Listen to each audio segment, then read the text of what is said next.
became desperate not to have the judgment go against them, and often he had spotted the peril before she herself.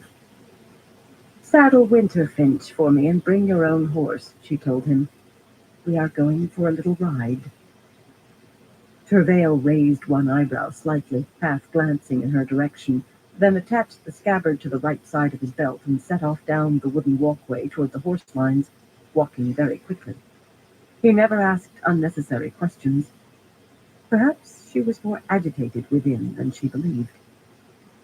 Ducking back inside, she carefully wrapped the hand mirror in a silk scarf woven in a black and white Tyron maze, and tucked it into one of the two large pockets sewn inside her good gray cloak, along with a hairbrush and comb. Her neatly folded shawl and a small box of intricately carved blackwood went Hey, into the other. Fire, how you The doing? box contained a few pieces of jewelry, some that had come down from her mother and the rest from her maternal grandmother.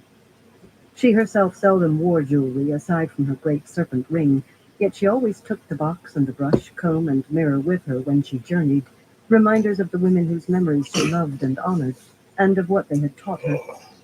Her grandmother, a noted advocate in Tanchico, had infused her with a love for the intricacies of the law, while her mother had demonstrated that it was always possible to better yourself.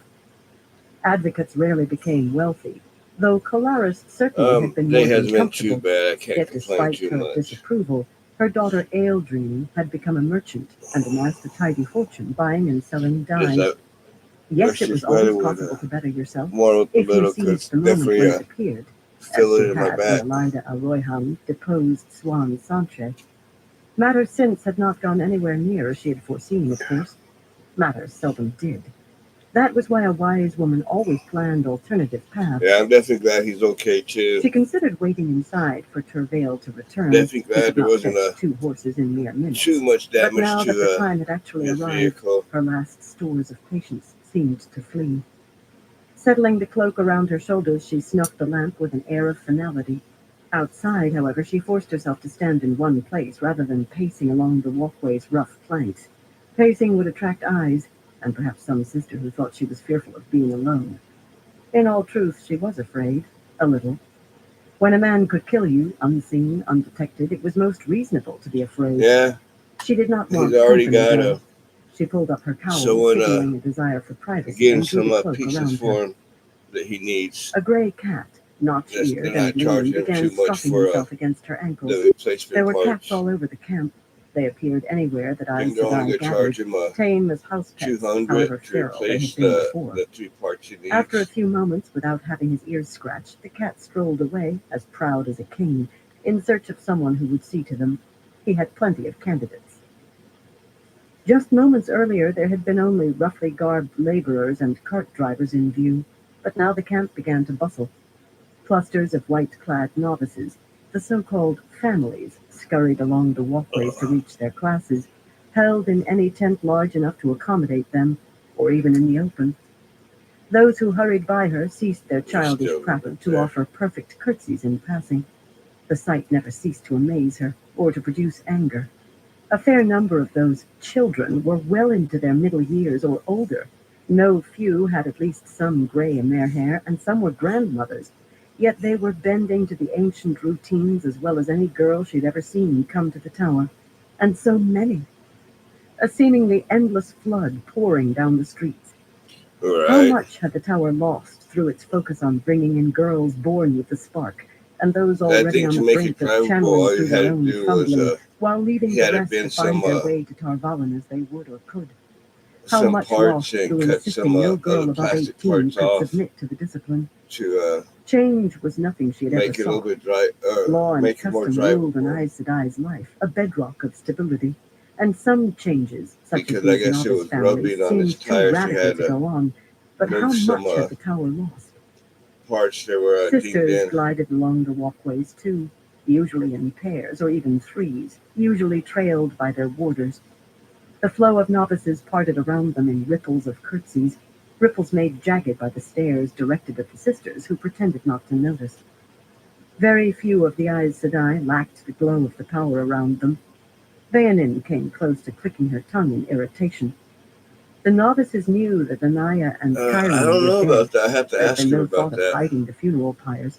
but telling them how the two sisters had died would simply have frightened them.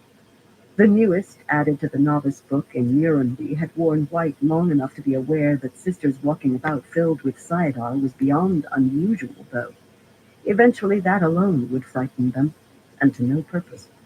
The killer seemed unlikely to strike in public, with dozens of sisters about. 5 mounted sisters riding slowly eastward, none carrying the light of Saidar, caught her eye.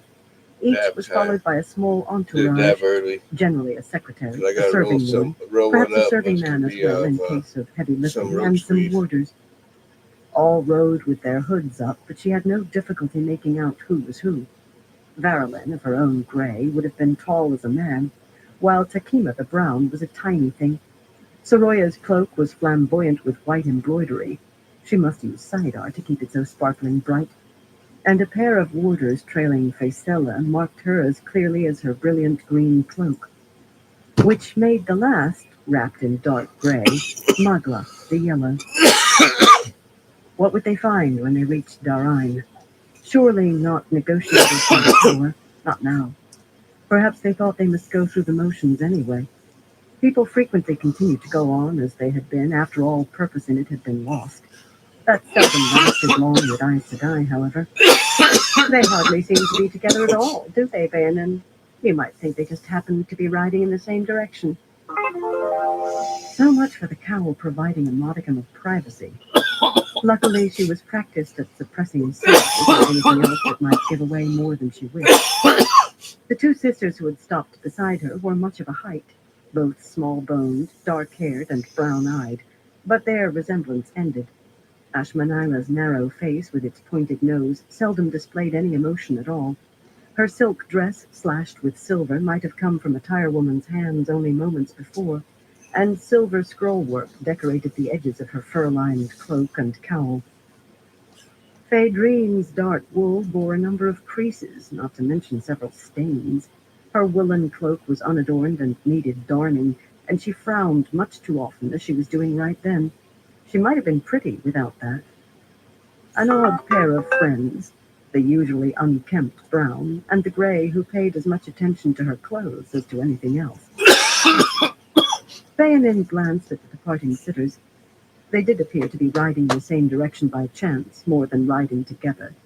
It was a measure of her upset this morning that she had failed to note that.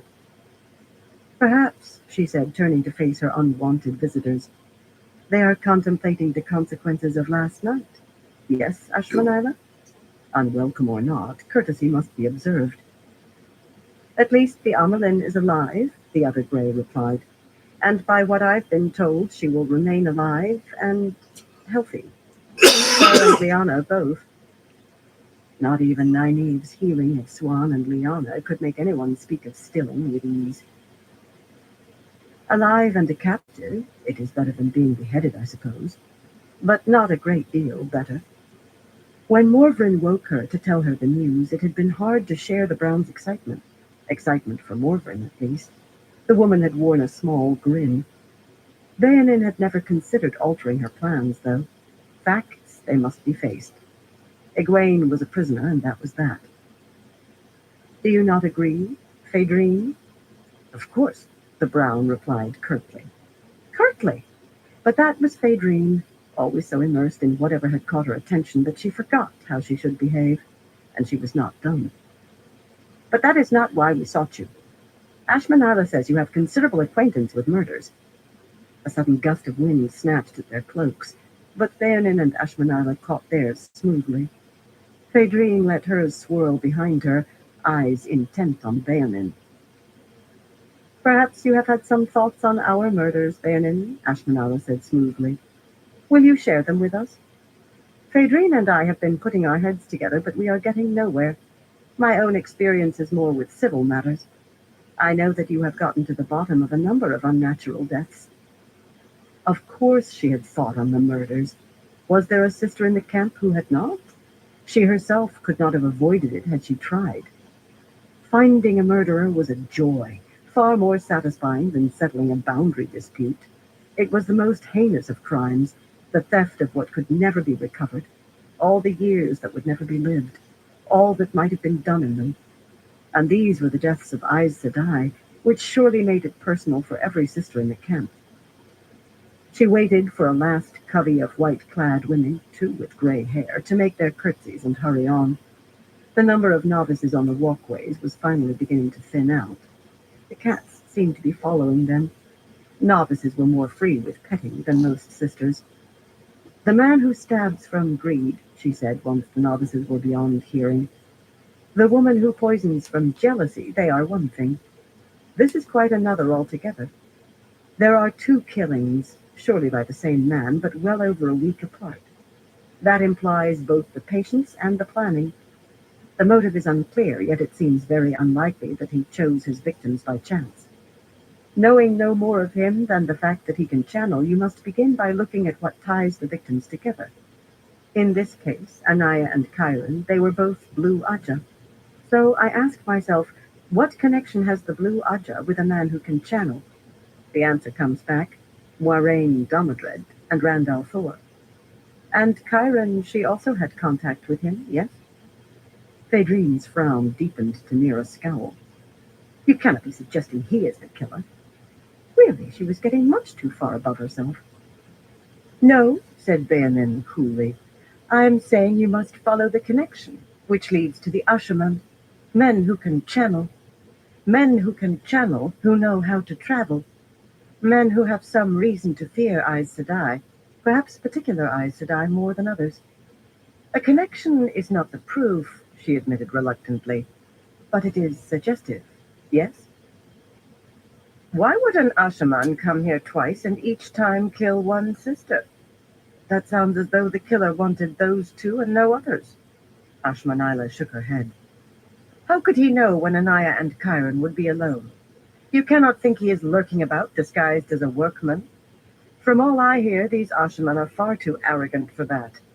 To me, it seems more likely we have an actual workman who can channel and bears a grudge of some sort. Beonin sniffed dismissively. She could feel Tervale approaching. He must have run to be back so soon. And why would he have waited until now? The last workmen, they were taken on in Urundi, more than a month ago. Ashmanila opened her mouth, but Phaedrine darted in, quick as a sparrow snatching a crumb. He might have only just learned how. A male wilder, as it were. I've overheard workmen talking. As many admire the Ashman as fear them. I've even heard some say they wish they had the nerve to go to the Black Tower themselves. The other Grey's left eyebrow twitched, as much as both shooting to her hairline in another woman. The two were friends, yet she could not be pleased with Phaedrine plucking the words from her mouth in that way. All she said, though, was, "An Ashaman could find him, I'm sure." Beonin let herself feel Tervale, waiting only a few paces behind her now. The bond carried a steady flow of unwavering calm and patience as strong as the mountains. How she wished she could draw on that, as she could on his physical strength. That is most unlikely to happen, I'm sure you will agree, she said thinly. Romonda and the others might have stood in favor of this nonsensical alliance with the Black Tower, but from that moment on they had fought like drunken cart drivers over how to implement it, how to word the agreement, how to present it, every single detail torn apart, put back together, and torn apart again. The thing was doomed, thank the light. I must go, she told them, and turned to take Winterfinch's reins from Tervale. His tall bay gelding was sleek and powerful and fast, a trained warhorse. Her brown mare was stocky and not fast, yet she had always preferred endurance to speed. Winterfinch could keep going long after taller, supposedly more powerful animals gave up. Putting a foot in the stirrup, she paused with her hands on tall pommel and cantle. Two sisters dead, Ashmanila, and both blues. Find sisters who knew them and learn what else they had in common. To locate the murderer, you must follow the connections. I doubt very much they will lead to Ashaman, Beonin. The important thing is that the killer is found, she replied, pulling herself into the saddle, and turned Winterfinch away before the other woman could go on. An abrupt ending, and discourteous, but she had no more wisdom to offer, and time seemed to press down on her now. The sun was clear of the horizon and climbing. After so long, time pressed very hard indeed. The ride to the traveling ground used for departures was short, but near a dozen Aes Sedai were waiting in a line outside the tall canvas wall, some leading horses, some cloakless as if they expected to be indoors before long, and one or two wearing their shawls for some reason. About half were accompanied by warders, several of whom wore their color-shifting cloaks. The one thing the sisters shared was that each shone with the glow of the power. Tervale expressed no surprise at their destination, of course, but more than that, the warder bond continued to carry steady calm. He trusted her.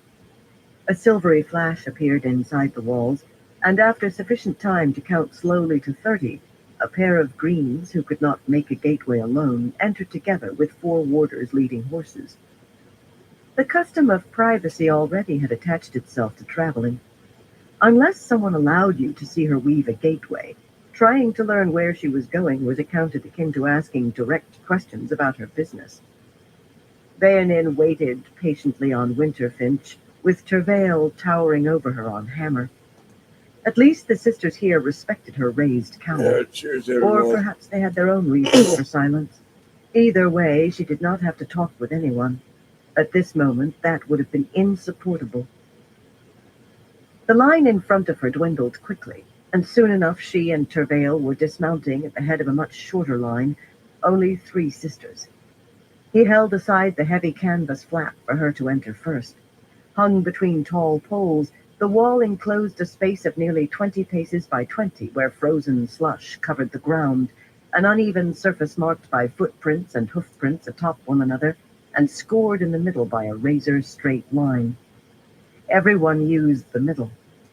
The ground glistened faintly, perhaps the beginning of another thaw that would turn it all to slush that might well freeze again. Spring came later here than in Tarabon, but it was on the brink. As soon as Tervale let the canvas fall, she embraced Sidar and wove spirit almost caressingly. This weave fascinated her, a rediscovery of something thought lost forever, and surely the greatest of Egwene Alvir's discoveries. Every time she wove it, she felt a sense of wonder, so familiar as novice and even accepted, that had not come to her since she attained the shawl. Something new and marvelous. The vertical silvery line appeared in front of her, right atop the scoring on the ground, and suddenly became a gap that widened, the view through appearing to rotate until she was faced by a square hole in the air, more than 2 paces by 2, that showed snow-draped oaks with heavy spreading limbs. A light breeze blew through the gateway, rippling her cloak. She had often enjoyed walking in that grove or sitting on one of the low branches for hours reading, though never in snow. Tervale did not recognize it and darted through, sword in hand, tugging Hammer behind him, the warhorse's hooves kicking up puffs of snow on the other side. She followed a little more slowly and let the weave dissipate almost reluctantly. It truly was wondrous. She found Tervale looking at what rose above the treetops in the near distance, a thick, pale shaft rearing against the sky. The white tower. His face was very still, and the bond seemed filled with stillness too. I think you are planning something dangerous, Bayanin. He still held his blade bared, though lowered now. She laid a hand on his left arm. That should be enough to reassure him. She would never have impeded his sword arm if there was any real danger. No more dangerous than his net. The words trailed off as she saw a woman some 30 paces away, walking slowly toward her through the grove of massive trees. She must have been behind a tree before. An Aes Sedai in a dress of old-fashioned cut, with straight white hair, held back by a pearl-studded cap of silver wire, and falling to her waist. It could not be. That strong face with its dark, tilted eyes and hooked nose was unmistakable, though. Unmistakable, but Turanine Murdigon had died when Bayanin was accepted. In mid-step, the woman vanished. What is it? Tervale spun, his sword coming up, to stare in the direction she had been looking. What frightened you? The Dark One, he is touching the world, she said softly. It was impossible. Impossible, but she was not given to delusions or fancies. She had seen what she had seen. Her shiver had nothing to do with standing ankle-deep in snow. Silently she prayed, "May the light illumine me all of my days, and may I shelter in the Creator's hand in the sure and certain hope of salvation and rebirth." When she told him about seeing his sister more than 40 years dead, he did not try to dismiss it as hallucination, merely muttered his own prayer half under his breath. She felt no fear in him, though. Plenty in herself, but none in him. The dead could not frighten a man who took each day as his last. He was not so sanguine when she revealed what she intended. Part of it, anyway. She did so looking into the hand mirror and weaving very carefully. She was not as adept with illusion as she would have liked. The face in the mirror changed as the weave settled on her.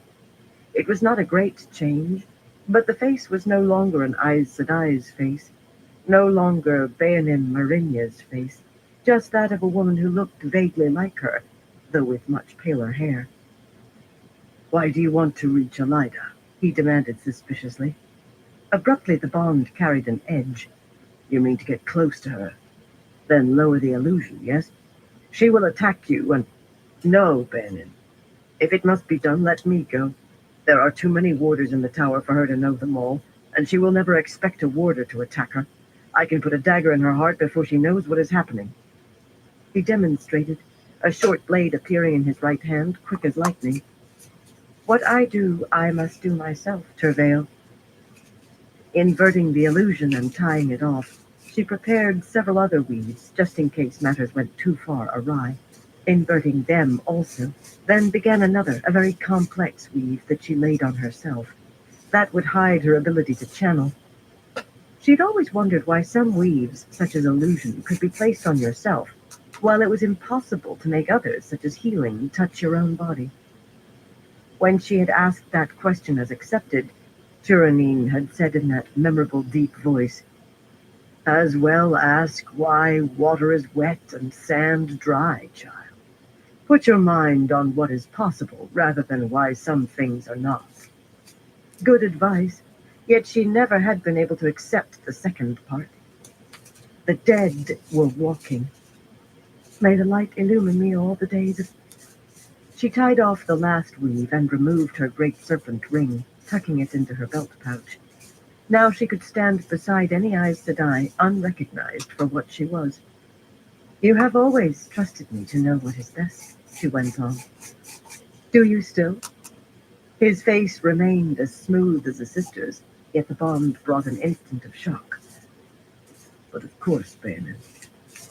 "Then take Winterfinch and go into the city. Hire a room at an inn until I come for you." He opened his mouth, but she raised an admonitory hand. "Go, Tervale." She watched him disappear through the trees, leading both horses, then turned to face the tower. The dead were walking. But all that mattered was that she reach Elida. Only that. We're rolling one up now. Gusts of wind rattled the casements set in the windows. The fire on the white marble hearth had warmed the air to the point that moisture condensed on the glass panes and trickled down like raindrops. Seated behind her gilded writing table with her hands calmly folded on the tabletop, Elida de Avrinia Royhan, the watcher of the seals, the flame of Tarvalin, the Amerlin's seat, kept a smooth face while she listened to the man in front of her rant, shoulders hunched and shaking his fist. "Did be kept bound and gagged for most of the voyage, confined day and night to a cabin, better called a cupboard. For that I demand the captain of that vessel be punished, Elida. More, I do demand an apology from you and from the White Tower. Fortune stab me. The Amerlin's seat does not have the right to kidnap kings any longer. The White Tower does not have that right. I do demand—" He was repeating himself again.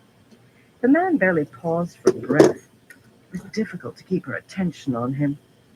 Her eyes wandered to the bright tapestries on the walls, the neatly arrayed red roses on white plinths in the corners. Tiresome, maintaining outward calm while enduring this tirade. She wanted to stand up and slap him. The audacity of the man! To speak so to the Amelin seat! But enduring calmly served her purpose better. She would let him exhaust himself. Matin Stepaneus den Balgar was muscular, and he might have been good-looking when young, but the years had proven unkind. The white beard that left his upper lip bare was neatly trimmed, but the hair had retreated from most of his scalp. His nose had been broken more than once, and his scowl deepened creases on his flushed face that needed no deepening. His green silk coat, embroidered on the sleeves with the golden bees of Ilion, had been brushed and cleaned well, short of a sister channeling to do the work. Yet it had been his only coat for the voyage, and not all the stains had come out. The ship carrying him had been slow, arriving late the day before, but for once she was displeased with someone else's slowness. The light only knew what a mess Alviarin would have made of matters had he arrived timely. The woman deserved to go to the headsman for the mire she had driven the tower into, a mire Elida now had to dig out of, much less for daring to blackmail the Amelin seat. Matin Stepaneus cut off abruptly, taking half a step back on the patterned Tarabana carpet. Elida wiped the frown from her face. Thinking of Alviarin always made her glare unless she was careful. "Your rooms are comfortable enough for you," she said into the silence. "The serving men are suitable." He blinked at the sudden change of direction. "The rooms do be comfortable, and the serving men suitable," he replied in a much milder tone, perhaps remembering her frown. "Even so, you should be grateful to the tower, Matin Stepaneus, and to me. Randall Thor took Ilion only days after you departed the city. He took the laurel crown as well. The crown of swords, he named it. Can you believe he would have faltered in cutting off your head to take it? I knew you would not leave voluntarily. I saved your life. There. He should believe it had been done with his best interests at heart now." The fool had the temerity to snort and fold his arms across his chest. "I am no toothless old hound yet, mother. I did face death defending Ilion many times. Do you believe I fear dying so much I would rather be your guest for the rest of my life?" Still, that was the first time he had given her proper title since entering the room. The ornate gilded case clock standing against the wall chimed, small figures of gold and silver and enamel moving on 3 levels. On the highest, above the clock face, a king and queen knelt to an Amerlin seat. Unlike the wide stole resting on Elida's shoulders, that Amerlin's stole still had the 7 stripes. She had not yet gotten around to bringing in an enameler. There was so much to be done that was so much more important. Adjusting her stole on the bright red silk of her dress, she leaned back so the flame of Tarvalin, picked out in moonstones on the tall gilded chairback, would stand directly above her head. She intended to make the man take in every symbol of who she was and what she represented. Had the flame-topped staff been at hand, she would have held it under his crooked nose. "A dead man can reclaim nothing, my son. From here, with my help, it may be that you can reclaim your crown and your nation." Matin Stepaneus' mouth opened a crack, and he inhaled deeply, like a man scenting a home he had never thought to see again. "And how would you arrange that, mother?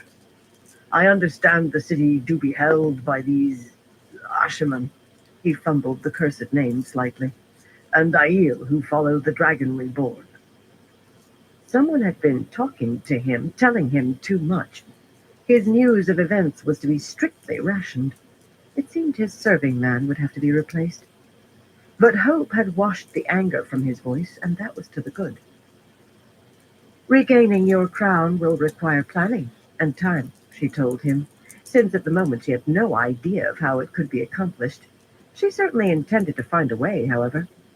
Kidnapping the king of Ilion had been meant to demonstrate her power, but restoring him to a stolen throne would demonstrate it even further. She would rebuild the full glory of the White Tower at its highest, the days when thrones trembled if the Amelin seat frowned. "I am sure you are still weary from your journey," she said, standing, just as if he had undertaken it of his own free will. She hoped he was intelligent enough to make that pretense too. It would serve them both far better than the truth in the days to come. We will dine together at midday and discuss what might be done. Cariandra, escort His Majesty to his rooms, and see to fetching a tailor. He will need new clothes made. A gift from me. The plump Gildan in red, who had been standing still as a mouse beside the door to the anteroom, glided forward to touch his arm. He hesitated, reluctant to go, but Elida continued as though he were already leaving. Tell Tarna to come in to me, Cariandra. I have a great deal of work today, she added for his benefit. At last Matin Stepaneus let himself be turned, and she sat down again before he reached the door. 3 lacquered boxes were arranged just so on the tabletop. One her correspondence box, where she kept recently received letters and reports from the Ajas. The red shared whatever their eyes and ears learned, she thought they did, but the other Ajas still provided only dribbles, though they had produced a number of unwelcome pieces of information in the last week or so.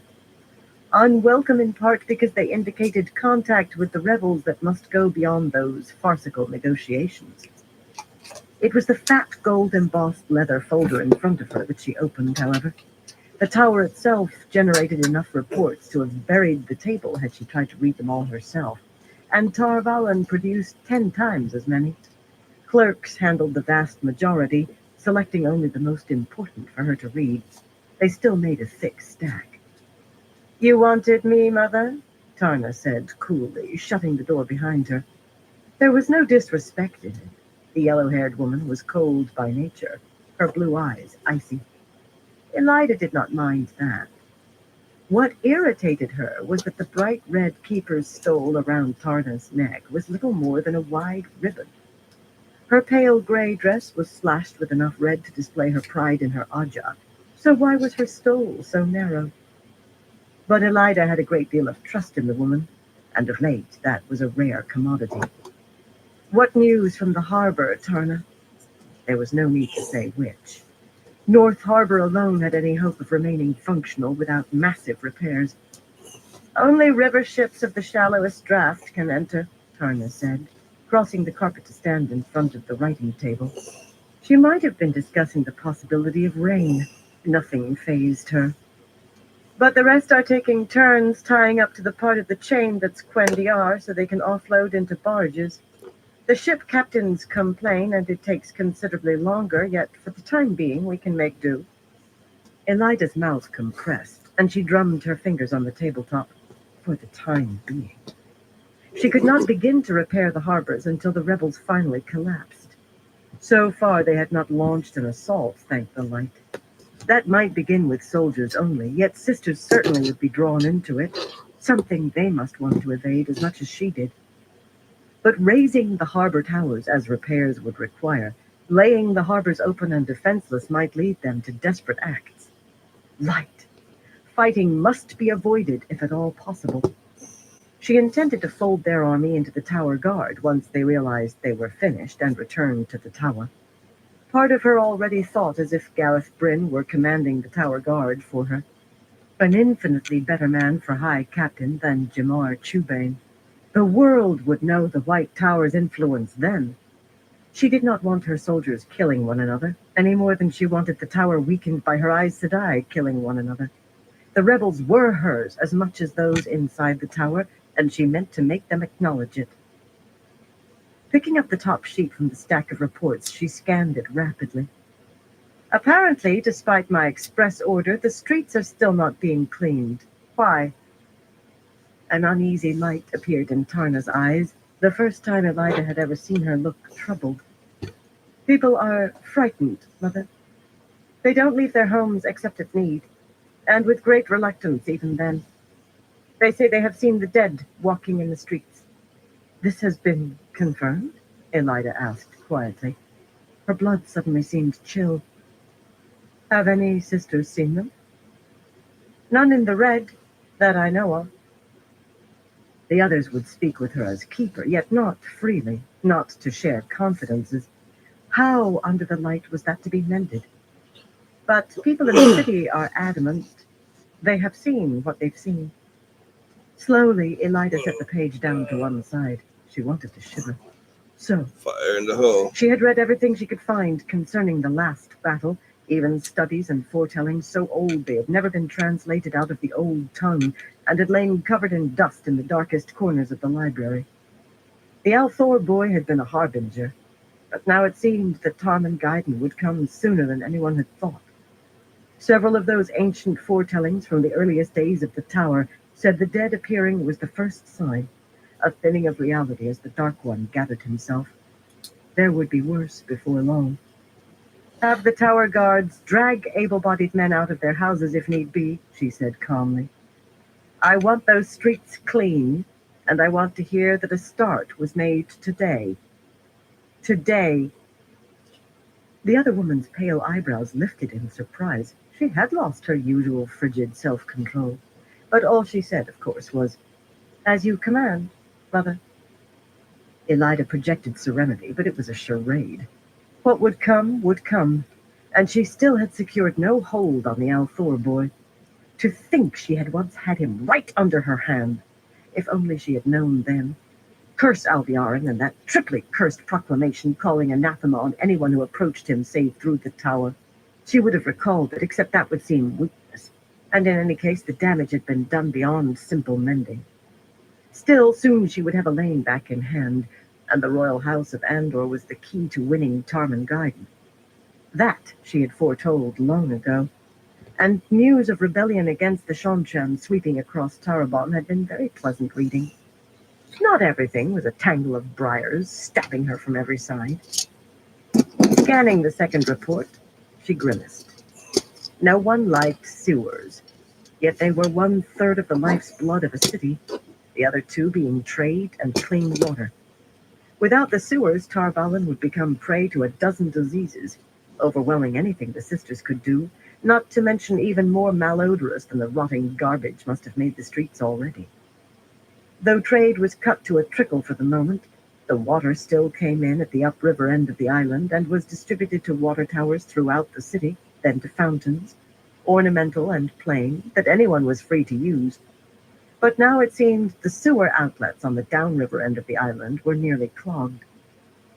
Dipping her pen in the ink jar, she scrawled, I want these cleared by tomorrow, across the top of the page, and signed her name below. If the clerks had any sense, the work was already underway. But she never accused clerks of having much sense. The next report made her own eyebrows rise. Rats inside the tower? That was beyond serious. This should have been on top. Have someone check the wards, Tarna. Those wardings had held since the tower was built. But perhaps they could have weakened after 3,000 years.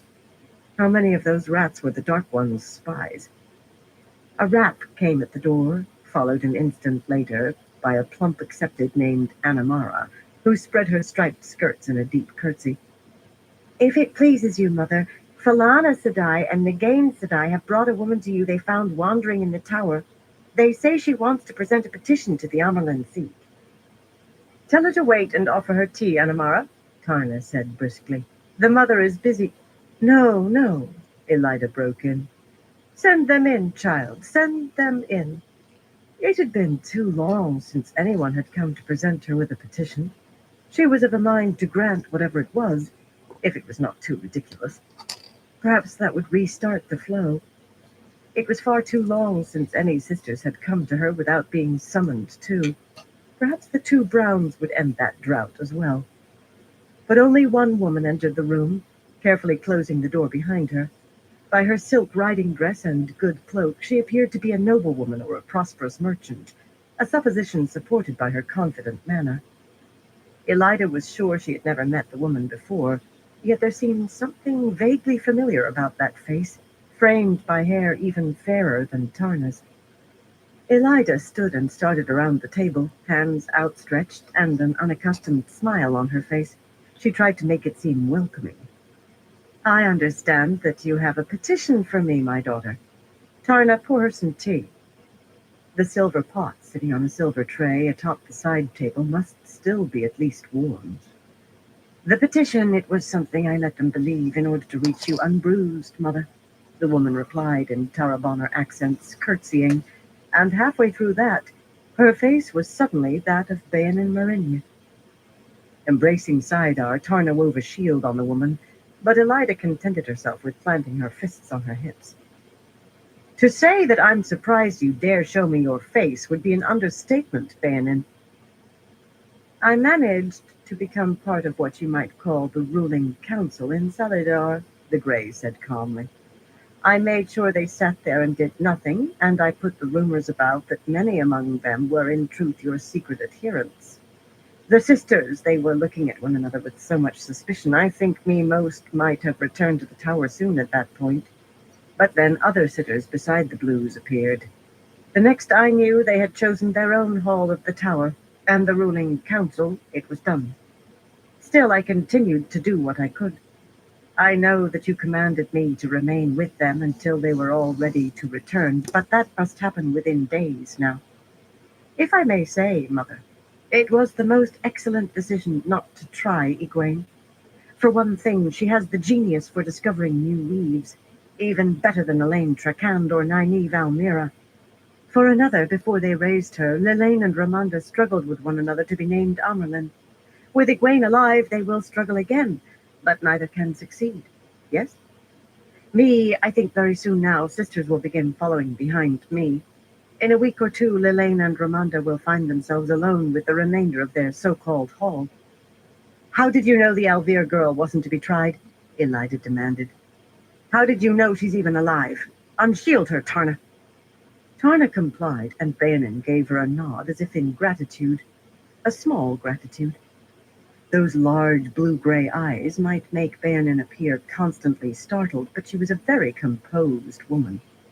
Combine composure with a wholehearted dedication to the law, and also ambition, which she possessed in as great a measure, and Elida had known immediately that Bayanin was the one to send off after the sisters fleeing the tower. And the woman had failed utterly. Oh, she had apparently sowed a little dissension, but really she had achieved nothing of what Elida had expected from her. Nothing. She would find her rewards commensurate with her failure. Egwene, she can enter Tel'aran'rhiod simply by going to sleep, Mother. I myself have been there and seen her, but I must use a ter'angreal. I could not acquire any of those the rebels have to bring with me. In any event, she spoke to Swan Sanche in her dreams, it is claimed, though I think more likely in the world of dreams. Apparently she said that she is a prisoner, but she would not tell where, and she forbade any rescue attempt. May I pour myself that tea? Elida was so stunned she could not speak. She motioned Bayanin to the side table, and the Grey curtsied again before going over to feel the silver pitcher cautiously with the back of her hand. The girl could enter Tel'aran'rhiod?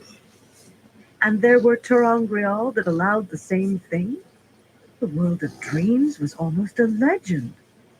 And according to those troubling scraps the Ajahs had deigned to share with her, the girl had rediscovered the weave for traveling, and made any number of other discoveries as well. They had been the determining factor in her decision to preserve the girl for the tower, but this on top of it? If Egwene can do this, Mother, perhaps she really is a dreamer, Tarna said. The warning she gave Sylviana is useless, Tarna. The Shan are still deep in Altara and barely touching Ilion. At least the Ajahs were still willing to pass on everything they learned at the Shan. Or rather, she hoped they passed on everything. The thought roughened her voice.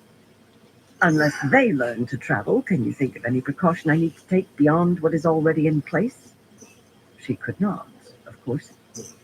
The girl had forbidden a rescue. That was good on the face of it, but it indicated she still thought of herself as Amerlin. Well, Sylviana would remove that nonsense from her head soon enough if the sisters teaching her classes failed. Can she be fed enough of that potion to keep her out of Tel'aran'rhiod? Tarna grimaced slightly. No one liked that vile brew, even the Browns who had brought themselves to test it, and shook her head. We can make her sleep through the night, but she would be useless for anything the next day, and who can say whether it would affect this ability of hers? May I pour for you, Mother? Bayanin said, balancing a thin white teacup on her fingertips. Tarna? The most important news I have. I don't care for any tea, Elida said harshly. Did you bring back anything to save your skin from your miserable failure? Do you know the weave for traveling or the skinning or... There were so many. Perhaps they were all talents and skills that had been lost, but apparently most had not been named yet. The grey peered at her across the teacup, her face very still. Yes, she said at last. I cannot make Quendiar, but I can make the new healing weaves work as well as most sisters, and I know them all. An edge of excitement crept into her voice. The most marvelous is traveling. Without asking permission, she embraced the source and wove spirit. A vertical line of silver appeared against one wall and widened into a view of snow-covered oaks. A cold breeze blew into the room, making the flames dance in the fireplace. That is called a gateway. It can only be used to reach a place you know well, but you learn a place by making a gateway there, and to go somewhere you do not know well, you use skimming. She altered the weave, and the opening dwindled into that silvery line once more, then widened again. The oaks were replaced by blackness, and a grey painted barge, railed and gated, that floated on nothing against the opening. Release the weave, Elida said. She had the feeling that if she walked over to that barge, the darkness would extend as far as she could see in any direction, that she could fall in it forever. It made her queasy. The opening, the gateway, vanished. The memory remained, however. Resuming her seat behind the table, she opened the largest of the lacquered boxes, decorated with red roses and golden scrollwork. From the top tray, she picked up a small ivory carving, a fork-tailed swallow dark yellow with years, and stroked her thumb along the curved wings. You will not teach these things to anyone without receiving my permission. But why ever not, Mother? Some of the Ajahs opposed the Mother almost as strongly as those sisters beyond the river, Tarna said. Elida shot a dark look at her keeper, but that cool visage absorbed it without changing a hair. I will decide who is reliable enough to be taught, Bayanin. I want your promise. No, I want your oath. On my way here, I saw sisters of different Ajahs glaring at one another. Glaring. What has happened in the tower, Mother? Your oath, Bayanin. The woman stood peering into her teacup long enough that Elida was beginning to think she would refuse. But ambition won out. She had tied herself to Elida's skirts in the hope of preferment, and she would not abandon that now. Under the light and by my hope of salvation and rebirth, I swear that I will teach the weaves I learned among the rebels to no one without the permission of the Amerlin seat. She paused, taking a sip from the cup. Some sisters in the tower, they are perhaps less reliable than you think. I tried to stop it, but that ruling council sent 10 sisters to return to the tower and spread the tale of the Red Ajah and Loghain. Elida recognized few of the names she reeled off, until the last. That one made her sit bolt upright. Shall I have them arrested, Mother? Tarna asked, still as chill as ice. No. Have them watched. Watch whoever they associate with. So there was a conduit between the Ajahs inside the tower and the rebels. How deeply had the rot spread? However deep, she would clean it out. That may be difficult as matters stand, Mother. Elida slapped the table with her free hand, a sharp crack. I didn't ask whether it would be difficult. I said, do it. And inform Maid Donny that I invite her to dinner this evening. The woman had been persistent in trying to resume a friendship that had ended many years before. Now she knew why. Go and do that now. A shadow crossed Tarna's face as she curtsied. Don't worry, Elida said. Bayanin can feel free to teach you every weave she knows. She did trust Tarna after all, and it certainly made her expression brighter, if no warmer. As the door closed behind her keeper, Elida pushed the leather folder to one side and leaned her elbows on the table, focusing on Bayanin. Now, show me everything. Chapter 3. At the Gardens. Arengar arrived in answer to Moradin's summons, spoken into her furious dreams, to find him not yet there. That was hardly surprising. He liked to make an entrance. 11 tall armchairs, carved and gilded, sat in a circle in the middle of the striped wooden floor, but they were empty. Semirag, all in black as usual, looked around to see who had entered, then returned to her huddled conversation with Dimandret and Nasana in one corner of the room. Dimandret's hook-nosed face carried an expression of anger that only made him more striking. Not enough to attract her, of course. He was far too dangerous for that. That well-fitted coat of bronze silk with folds of snowy lace at neck and wrists suited him, however. Nasana also wore the style of this age, a darker pattern-embroidered bronze. She appeared wan and subdued for some reason, almost as if she had taken ill. Well, that was possible. This age had a number of nasty diseases, and it seemed unlikely even she would trust Semirag for healing. Grendel, the only other human present, stood in the corner opposite, cradling a delicate crystal goblet filled with dark wine, but watching the trio rather than drinking. Only idiots ignored being studied by Grendel, yet the three went on with their fierce murmurs. The chairs jarred with the rest of their surroundings. The room appeared to have view walls, though the stone arch of a doorway destroyed the illusion. The chairs could have been anything here in Telairanriad. So why not something to suit the room? And why 11, when that was surely two more than needed? Asmodean and Samael must be as dead as Bilal and Rabin. Why not the usual dilating door of a view room? The display made the floor seem to be surrounded by the Anseline Gardens, with Komalind Masoon's immense sculptures of stylized humans and animals towering over low buildings themselves like delicate sculptures in spin glass.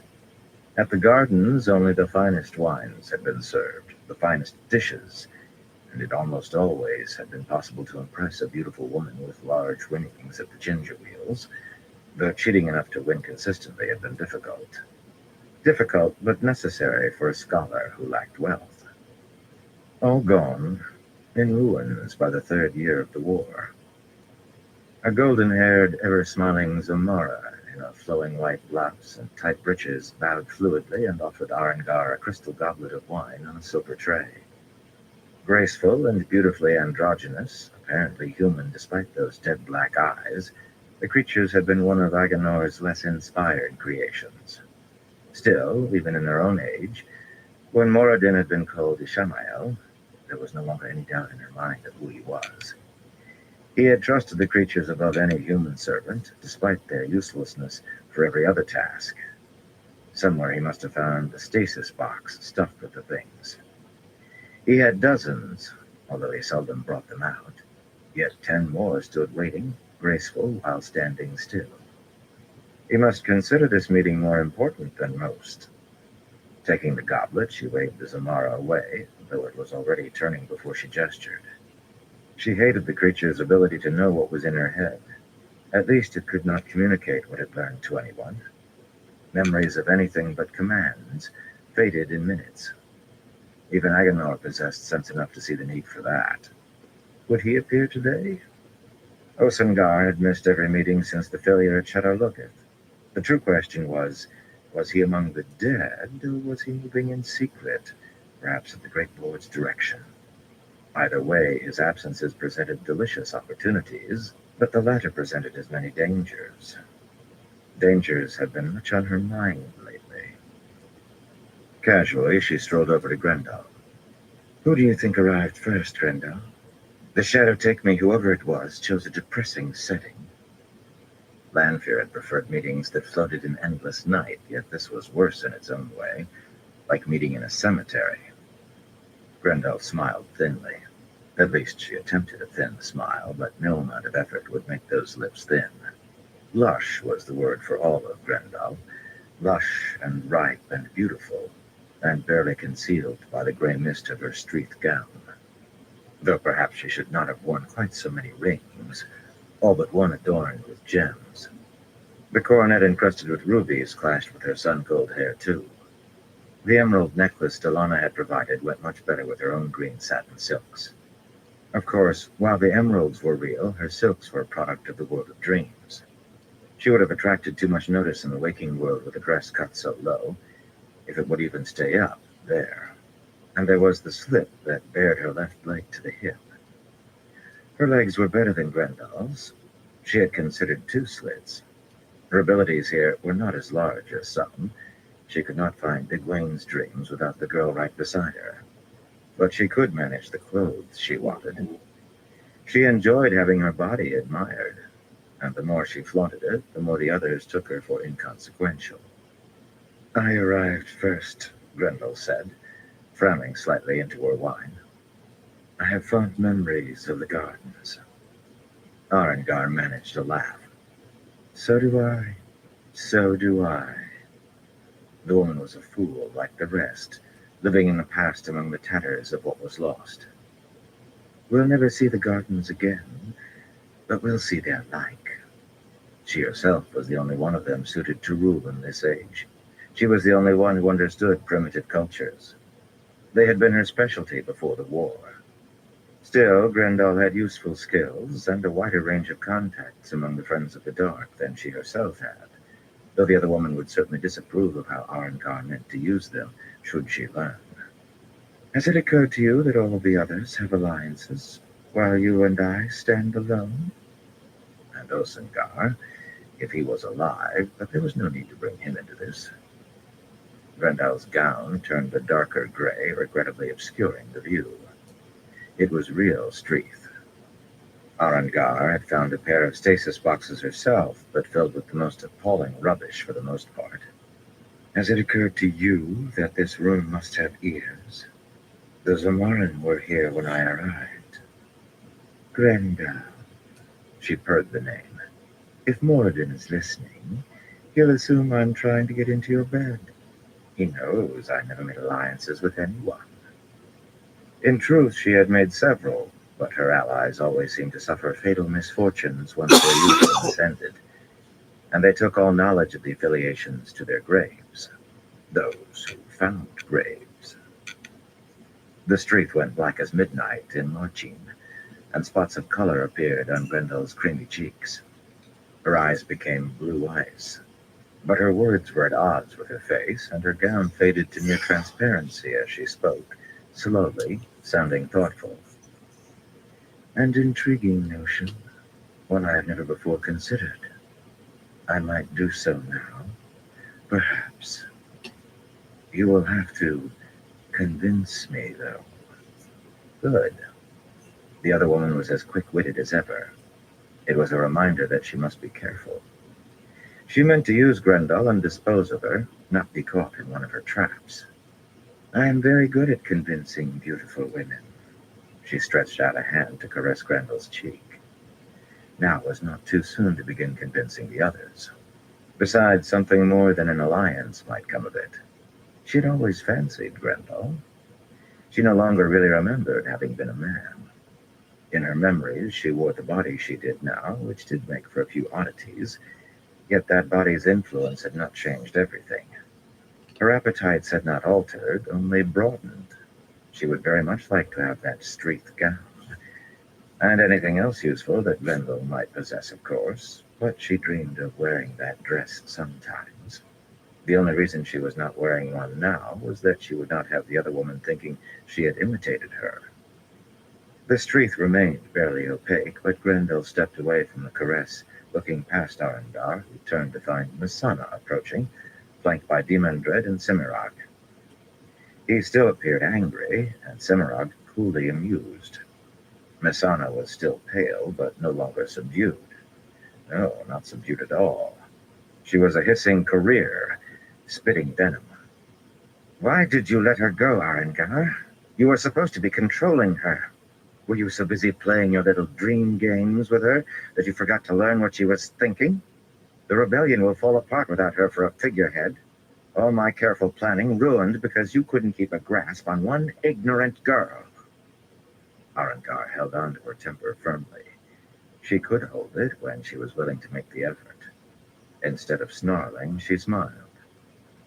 Could Messana actually have based herself inside the White Tower? How wonderful it would be if she could find a way to split that threesome apart. I listened in on a sitting of the Rebels' Hall last night, in the world of dreams, so they could meet inside the White Tower with Egwene leading it. She's not the figurehead you believe. I've tried telling you before, but you never listened. That came out too hard. With an effort, and it required effort, she moderated her tone. Egwene told them all about the situation inside the tower, the Ajahs at one another's throats. She convinced them it's the tower that is about to fall apart and that she might be able to help it along from where she is. Were I you, I'd worry whether the tower can hold together long enough to keep this conflict going. They're determined to hold on, Masana murmured, half under her breath. She nodded. Good, good. Then everything is proceeding according to plan.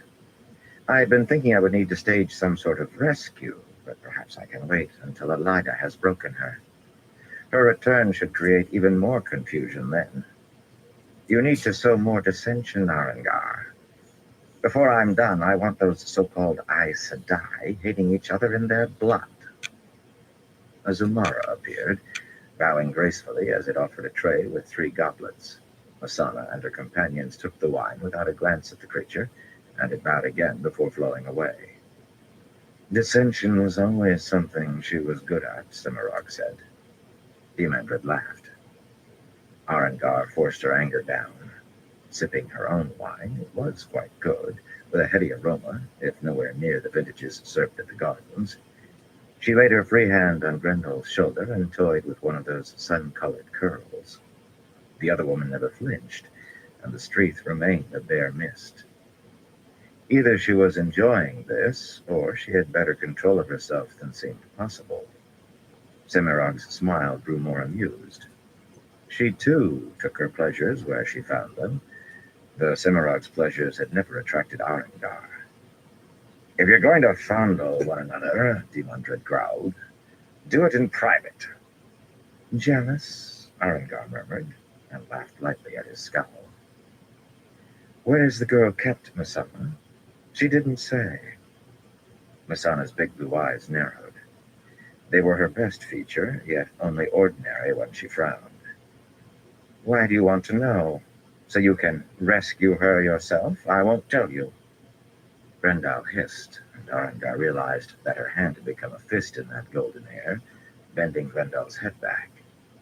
The other woman's face remained tranquil, but her gown was a red mist and rapidly growing darker, more opaque. Arengar loosened her grip, holding on lightly. One of the first steps was making your quarry accustomed to your touch. She did nothing to keep the anger from her voice this time, however. Her bared teeth were an undisguised snarl. I want the girl, Masana. Without her, I have much weaker tools to work with. Masana sipped wine calmly before responding. Calmly? By your own account, you don't need her at all. It has been my plan from the start, Arengar. I will adapt it according to need, but it is mine. And I will decide when and where the girl is set free. No, Masana. I will decide when and where, or whether she is freed, Moradin announced, striding through the stone arch. So he had set gears in place. He was in unrelieved black this time, a black somehow darker than what Cimarog wore. As usual, Mogadin and Sindane followed him, both attired in identical red and black that suited neither. What hold did he have on them? Mogadin, at least, had never willingly followed anyone. As for that beautiful, bosomy little pale-haired doll Sindane, Arengar had approached her just to see what might be learned, and the girl had coldly threatened to rip her heart out if Arengar touched her again. Hardly the words of someone who submitted easily. Samael appears to have resurfaced, Moradin announced, crossing the floor to take a seat. He was a big man, and he made the ornate, high-backed chair seem a throne. Mogadin and Sindane sat down to either side of him, but interestingly, not until he had. Zulmarin in snowy white were there instantly with wine, yet Moradin received his first. Whatever was at work there, the Zulmarin sensed it. That hardly seems possible, Grendel said as they all moved to take chairs. Her gown was dark gray now, concealing everything. He must be dead. No one moved quickly, though. Moradin was nameless, yet no one except Mogadin and Sindane was willing to display any hint of subservience. Arengar certainly was not. She took a seat across from Moradin, where she could watch him without seeming to, and Mogadin and Sindane. Mogadin was so still she would have faded into the chair except for her bright dress. Sindane was a queen, her face chiseled from ice. Trying to pull down the nameless was dangerous, yet those two might hold the key, if she could figure out how to turn it. Grendel sat down beside her, and the chair was suddenly closer. Arengar could have laid her hand on the other woman's wrist, but refrained from anything more than a slow smile. It was best to keep her mind centered right then. He could never have borne staying hidden this long, Demandred put in, lounging into his chair between Semirhage and Masana, legs crossed as though perfectly at ease. That seemed doubtful. He was another who was unreconciled, she was sure. Samael needed to have every eye directed at him. Nevertheless, Samael, or someone disguised as him, gave orders to Myrddraal, and they obeyed, so it was one of the chosen. Moradin scanned around the chairs as though he could detect who it had been. Black Sa trickled across his blue eyes in a continuous stream. She had no regrets that the true power was limited to his use alone now. The price was much too high. Ishamael had certainly been at least half insane, and he still was as Moradin. How long before she could remove him? Are you going to tell us what these orders were? Semirog's tone was cool, and she sipped her wine calmly, watching Moradin over the goblet's rim. She sat very erect, but she always did. She too appeared completely at ease, yet that was unlikely. Moradin's jaw tightened. I don't know, he said at last, reluctantly. He never liked saying that. But they sent 100 Myrddraal and thousands of Trollocs into the ways. That sounds like Samael, Demandred said thoughtfully, twisting his goblet and studying the swirling wine. Perhaps I was mistaken. A remarkable admission coming from him, or an attempt to hide being the one who had worn Samael as a disguise. She would very much like to know who had begun playing her own game, or whether Samael really was alive. Moradin grunted sourly. Pass orders to your friends of the dark. Any report of Trollocs or Myrddraal outside the Blight is to be handed to me as soon as you receive it. The time of return is coming soon. No one is allowed to go adventuring on their own any longer. He studied them again, each in turn save for Mogadin and Sindane. With a smile even more languorous than Grendel's, Arengar met his gaze. Masana shrank back from it. As you learned to your sorrow, he told Masana, and impossible as it seemed, her face went paler still. She took a long drink from her goblet, her teeth clicking on the crystal. Semirhage and Demandred avoided looking at her. Arengar exchanged looks with Grendel. Something had been done to punish Masana's failure to appear at Shadalogith, but what? Once, dereliction on that scale would have meant death. They were too few for that now. Sindane and Mogadin appeared as curious as she was, so they did not know either. We can see the signs as clearly as you, Moradin, Demandred said irritably. The time is near. We need to find the rest of the seals in the Great Lord's prison. I've had my followers searching everywhere, but they've found nothing. Ah, yes, the seals. Indeed, they must be found. Moradin's smile was almost complacent. Only 3 remain, all in Althor's possession, though I doubt he has them with him. They're too susceptible to breaking now. He will have hidden them. Direct your people to places he has been. Search them yourselves. The easiest way is to kidnap Lews Therin. In strong contrast to her ice maiden appearance, Sindane's voice was breathy and sultry, a voice made for lying on soft pillows, wearing very little. There was considerable heat in those big blue eyes now, a searing heat. I can make him tell where the seals are. No, Moradin snapped, fixing her with a steady stare. You would accidentally kill him. The time and manner of Althor's death will be at my choosing, no one else. Strangely, he put his free hand to the breast of his coat, and Sindane flinched. Mogadine shivered. No one else, he repeated in a hard voice. No one else, Sindane said.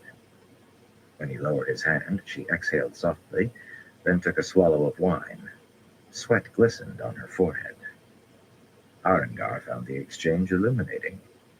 It seemed that once she had disposed of Moradin, she would have Mogadine and the girl on leashes. Very good indeed. Moradin straightened himself in his chair, directing that stare at the rest of them. That goes for all of you. Althor is mine. You will not harm him in any way. Sindane bent her head over her goblet, sipping, but the hatred in her eyes was plain. Grendel had said she was not Lanfear, that she was weaker in the one power, but she surely was fixated on Althor, and she called him by the same name Lanfear had always used. If you want to kill someone, he went on, kill these two. Suddenly, the semblances of two young men in rough country clothes stood in the center of the circle, turning so that everyone could get a good look at their faces. One was tall and wide, with yellow eyes of all things, while the other was not quite slender and wore a cheeky grin. Creations of Tel'aran'rhiod, they moved stiffly, and their expressions never altered. Perrin Ebara and Matt Cawthon are Ta'Viren, easily found. Find them and kill them. Grendel laughed a mirthless laugh. Finding Ta'Viren was never as simple as you made out, and now it's harder than ever. The whole pattern is in flux, full of shifts and spikes. Perrin Ebara and Matt Cawthon, Cimarog murmured, inspecting the two shapes. So that is what they look like. Who knows, Moradin? If you had shared this with us before now, they might already have been dead. Moradin's fist came down hard on the arm of his chair. Find them. Make doubly sure that your followers know their faces. Find Ebara and Cawthon and kill them. The time is coming, and they must be dead. Arengar took a sip of her wine. She had no objections to killing these two if she happened to come across them. But Moradin was going to be terribly disappointed over Rand al'Thor. Chapter 4. A Deal. Perrin sat Stepper's saddle a little back from the edge of the trees and watched the large meadow where red and blue wildflowers were beginning to poke through the winter-brown grass that the now vanished snows had flattened into a mat. This stand was mainly leatherleaf that kept its broad dark foliage through the winter, but only a few small pale leaves decorated the branches of the sweet gums among them. The dun stallion stamped a hoof with an impatience Perrin shared, though he let none of it show. The sun stood almost overhead. He had been waiting there nearly an hour. A stiff, steady breeze blew out of the west down the meadow toward him. That was good. Every so often, his gauntleted hand stroked a nearly straight branch hacked from an oak, thicker than his forearm and more than twice as long, that lay across the saddle in front of him. For half its length, he had shaved two sides, flat and smooth. The meadow, ringed by huge oaks and leatherleaf, towering pine, and shorter sweet gum, was less than 600 paces wide, though longer than that. The branch should be broad enough. He had planned for every possibility he could imagine. The branch fit more than one. My lady first, you should return to the camp, Galen said, not for the first time, rubbing irritably at his red eye patch. His crimson-plumed helmet hung from the pommel of his saddle, leaving his shoulder-length gray hair uncovered. He had been heard to say, in Berelane's hearing, that most of those gray hairs were presents from her. His black warhorse tried to take a nip at Stepper, and he reined the heavy-chested gelding sharply without taking his attention from Berelain. He had counseled against her coming in the first place. Grady can take you back and return while the rest of us wait a while longer to see whether the Shonchan are going to show up. I will remain, Captain. I will remain. Berelain's tone was firm and calm, yet beneath her usual smell of patience lay an edge of concern. She was not so certain as she made herself sound. She had taken to wearing a light perfume that smelled of flowers. Perrin sometimes found himself trying to puzzle out which flowers, but he was too focused for idle thoughts today. Vexation spiked in Anura's scent, though her ageless Aes Sedai face, framed by dozens of thin braids, remained as smooth as ever. But then, the beak-nosed Grey Sister had smelled vexed ever since the rift between her and Berelain. It was her own fault, visiting Massima behind Berelain's back. She also had counseled Berelain to stay behind. Anura edged her brown mare closer to the first of Mayen, and Berelain moved her white mare just that far away without so much as a glance in her advisor's direction. Vexation spiked again. Berelain's red silk dress, heavily embroidered in golden scrollwork, displayed more bosom than she had in some time, though a wide necklace of fire drops and opals provided a degree of modesty. A wide matching belt, supporting a jeweled dagger, cinched her waist. The narrow crown of Mayen, resting on her black hair, holding a golden hawk in flight above her brows, appeared ordinary beside the belt and necklace. She was a beautiful woman, the more so, it seemed to him, since she had stopped chasing him, though still not a patch on Fail, of course. Anura wore an unadorned gray riding dress, but most of them were in their best. For Perrin, that was a dark green silk coat with silver embroidery covering the sleeves and shoulders. He was not much for fancy clothes. Fail had chivied him into buying what little he had. Well, she had chivied him gently, but today he needed to impress. If the wide plain leather belt fastened over the coat spoiled the impression a little, so be it. She must come, Arganda muttered. A short, stocky man, Aleandra's first captain, had not removed his silvered helmet with its 3 short white plumes, and he sat his saddle, easing his sword in its scabbard as though awaiting a charge. His breastplate was silver-plated too. He would be visible for miles out in the sunlight. She must. The prophet says they won't, Aram put in, and not softly, heeling his leggy gray up beside Stepper. The brass wolf-head pommel of his sword stuck up over the shoulder of his green-striped coat. Once he had seemed too good-looking for a man, but now his face grew grimmer every day. There was a haggardness about him, his eyes sunken and his mouth tight. The prophet says either that, or it's a trap. He says we shouldn't trust the Shonchan. Perrin held his silence, but he felt his own spike of irritation, as much with himself as with the one-time tinker. Bulwer had informed him that Aram had begun spending time with Massima, yet it had seemed unnecessary to tell the man not to let Massima know everything Perrin was doing. There was no putting the egg back into the shell, but he would know better in the future. A workman should know his tools, and not use them to breaking. The same went for people. As for Massima, no doubt he was afraid they would meet someone who knew he himself was dealing with the Shonchan.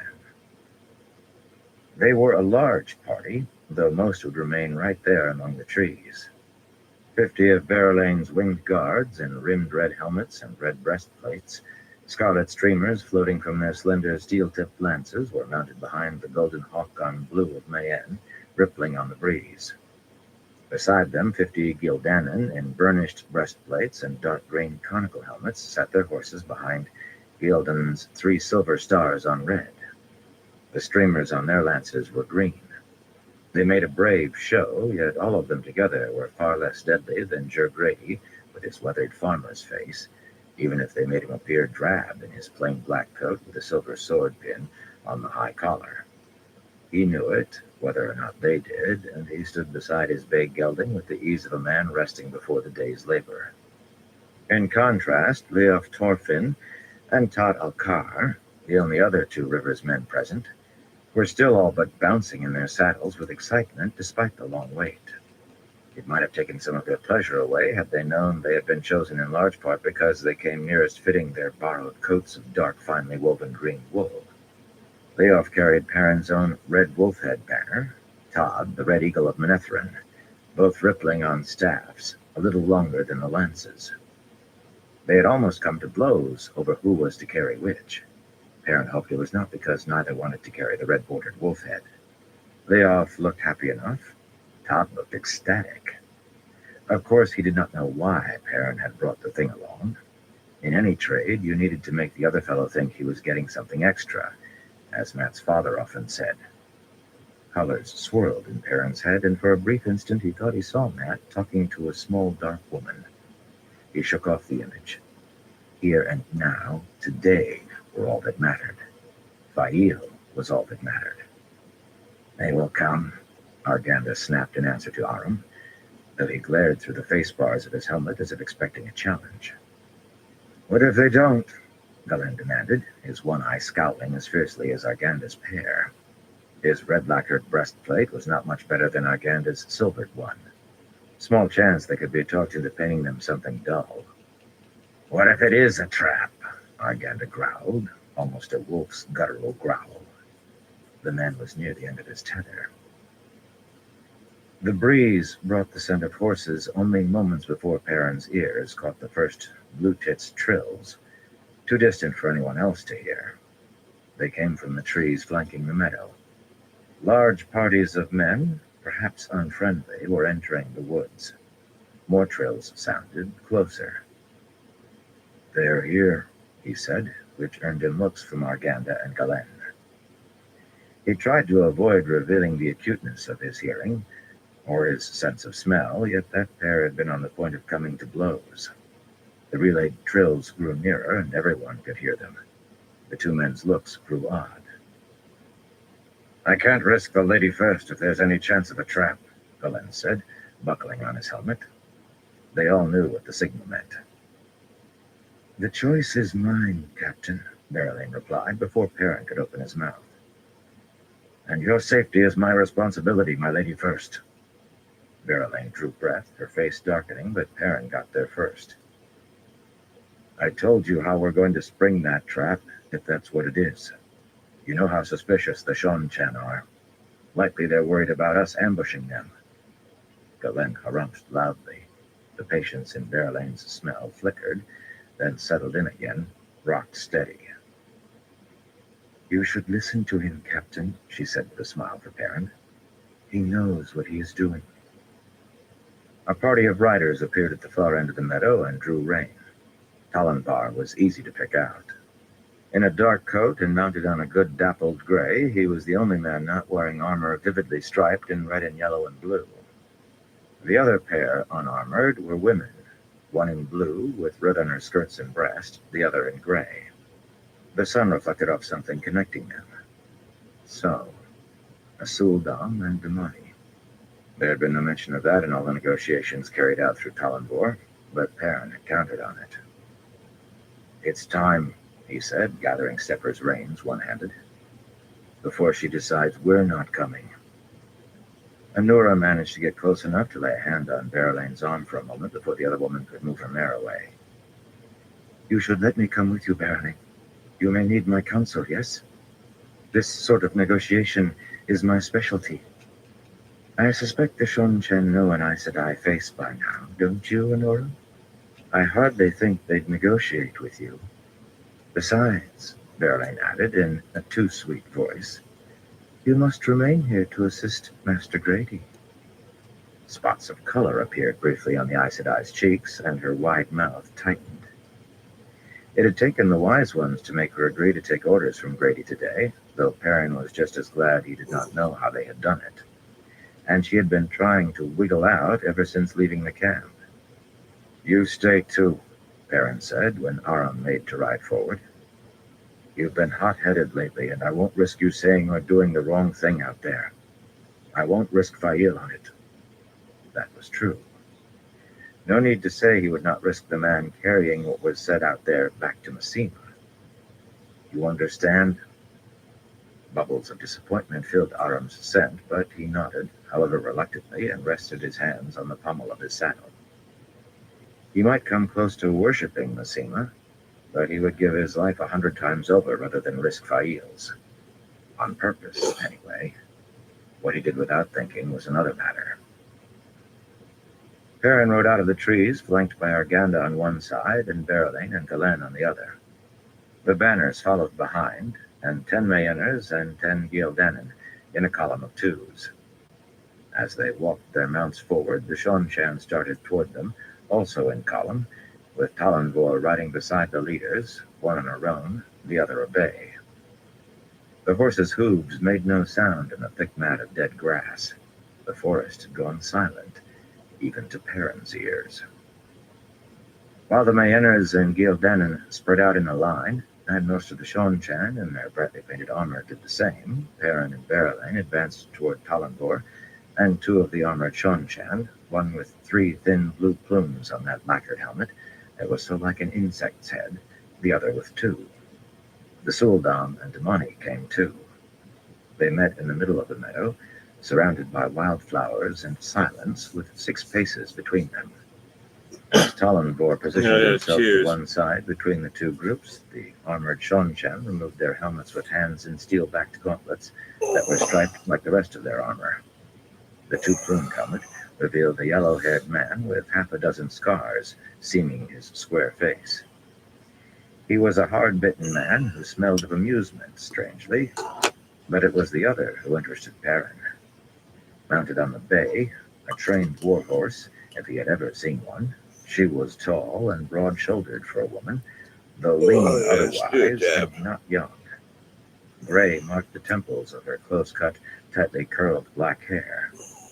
As dark as good topsoil, she displayed only 2 scars, one slanting across her left cheek. The other, on her forehead, had taken part of her right eyebrow. Some people thought scars a sign of toughness. It seemed to Perrin that fewer scars meant that you knew what you were doing. Confidence filled the scent of her in the breeze. Her gaze flickered across the fluttering banners. He thought she paused slightly on Manetherin's red eagle, and again on Mayenne's golden hawk, yet she quickly settled to studying him. Her expression never altered a whit, but when she noticed his yellow eyes, something unidentifiable entered her scent, something sharp and hard. When she saw the heavy blacksmith's hammer in its loop on his belt, the strange scent grew. I give you Perrin Tebashir Ebara, Lord of the 2 Rivers, Liege Lord to Queen Aleandra of Gildan, Talonvor announced, raising a hand toward Perrin. He claimed the Seanchan were sticklers for formality, but Perrin had no idea whether this was a Seanchan ceremony or something from Andor. Talonvor could have made it up for all of him. I give you Berelain Sir Paendrag Peyron, first of Mayenne, blessed of the light, defender of the waves, high seat of House Peyron. With a bow to the pair of them, he shifted his reins and raised the other hand toward the Seanchan. I give you Banner General Tylee Kirgan of the ever-victorious army in service to the Empress of Seanchan. I give you Captain Bakayar Mishima of the ever-victorious army in service to the Empress of Seanchan. Another bow, and Talonvor turned his gray to ride back to a place beside the banners. His face was as grim as Aram's, but he smelled of hope. I'm glad he didn't name you the Wolf King, my lord, the banner general drawled. The way she slurred her words, Perrin had to listen hard to make out what she was saying. Otherwise, I'd think Tarmangaiden was on us. You know the prophecies of the dragon? When the Wolf King carries the hammer, thus are the final days known. When the fox marries the raven, and the trumpets of battle are blown. I never understood that second line myself. And you, my lady, Sir Paendrag, that would mean from Paendrag? My family is descended from Arthur Paendrag Tanreal, Berelain replied, holding her head high. An eddy in the breeze brought a whiff of pride among the patience and perfume. They had agreed that Perrin was to do all of the talking. She was there to dazzle the Seanchan with a beautiful young ruler, or at least to lend weight to Perrin with it. But he supposed she had to answer a direct question. Tylee nodded as though that were exactly the answer she expected. That makes you a distant cousin of the imperial family, my lady. No doubt the Empress, may she live forever, will honor you, so long as you make no claims to Hawkwing's empire yourself, anyway. The only claim I make is to Mayenne, Berlin said proudly, and that I will defend to my last breath. I didn't come here to talk about the prophecies or Hawkwing or your Empress, Perrin said irritably. For the second time in a matter of moments, those colors tried to coalesce in his head, only to be dispelled. He had no time. The Wolf King? Papa would come as near to laughing as a wolf could over that. Any wolf would. Still, he felt a chill. He had not realized that he was mentioned in the prophecies, and his hammer was a harbinger of the last battle. But nothing mattered except Fail. Only her, and whatever it took to free her. The agreement for this meeting was no more than 30 in either party. But you have men in the woods on both sides of us. A lot of men. So do you, Mishima said, with grin distorted by a white scar that met the corner of his mouth. Or you wouldn't know about ours. His drawl was worse than hers. Perrin kept his eyes on the Banner General. As long as they both remain, there's the chance of accidents. I don't want any accidents. I want my wife back from the Shido. And how do you propose we avoid accidents? Fuck. Mishima said, idly flipping his reins. He sounded as though the question I'll be right back. I go with my other dab break. It seemed Tylee was content to let him do the talking while she observed Always reactions. Are we supposed to trust you if we send our men out first? Or you to trust us if we ask you to withdraw first? On the heights, the paths are paved with daggers. There isn't much room for trust. I suppose we could both order our men to pull back at the same time, but one side might cheat. Perrin shook his head. You're going to have to trust me, Banner General. I have no reason to want to attack you or capture you, and every reason not to. I can't be sure of the same about you. You might think capturing the first of Mayenne with a little betrayal. Berlin laughed softly. It was time for the branch. Not just to force the Shonshan out of the woods first, but to convince them that they needed what he could offer. He stood the branch upright on the saddle in front of him. I expect your men are probably good soldiers. My men aren't soldiers, though they fought Trollocs and Shido and done well against both. Gripping the branch at its base, he held it high overhead, the shaved sides uppermost and facing either side.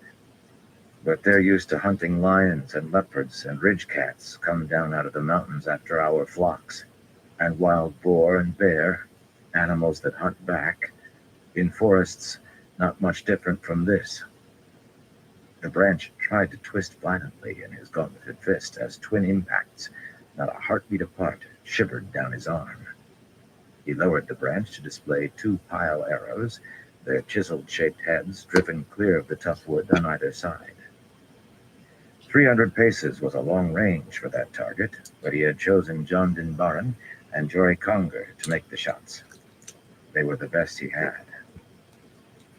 If it comes down to it, your men won't even see who's killing them.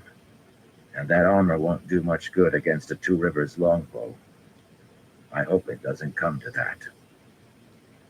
With all of his strength, he heaved the branch up into the air. My eyes, Mishima growled, a hand going to his sword even as he tried to rein the roan back and watch Perrin and the branch all at the same time. His helmet toppled from his saddle to the grass. The Banner General made no move toward her sword, though she also tried watching Perrin and the branch. At first she did. Then her gaze followed only the branch as it continued to climb until it hung centered between them 100 feet in the air. That was my last stab. Abruptly, a ball of flame enveloped the branch, so fierce that Perrin felt the heat as from an open furnace. Berlane put a hand up to shield her face. Tylee merely watched. I got a dab that I loaded in my other one, but the fire lasted just moments. It's my last one. Yet that was enough to leave only ash drifting on the breeze when it vanished. Ash and 2 plummeting specks that fell into the dry grass. Small flames shot up immediately and began growing, spreading. Even the war horses snorted in fear. Bereline's mare danced in an attempt to fight her reins and flee. Perrin muttered a curse. He should have thought of the arrowheads, and started to dismount to stomp out the fire, but before he could swing his leg over the saddle, the flames vanished, leaving only thin tendrils of smoke rising from a patch of blackened grass. Good Nori, the Sultan murmured, patting the demonic.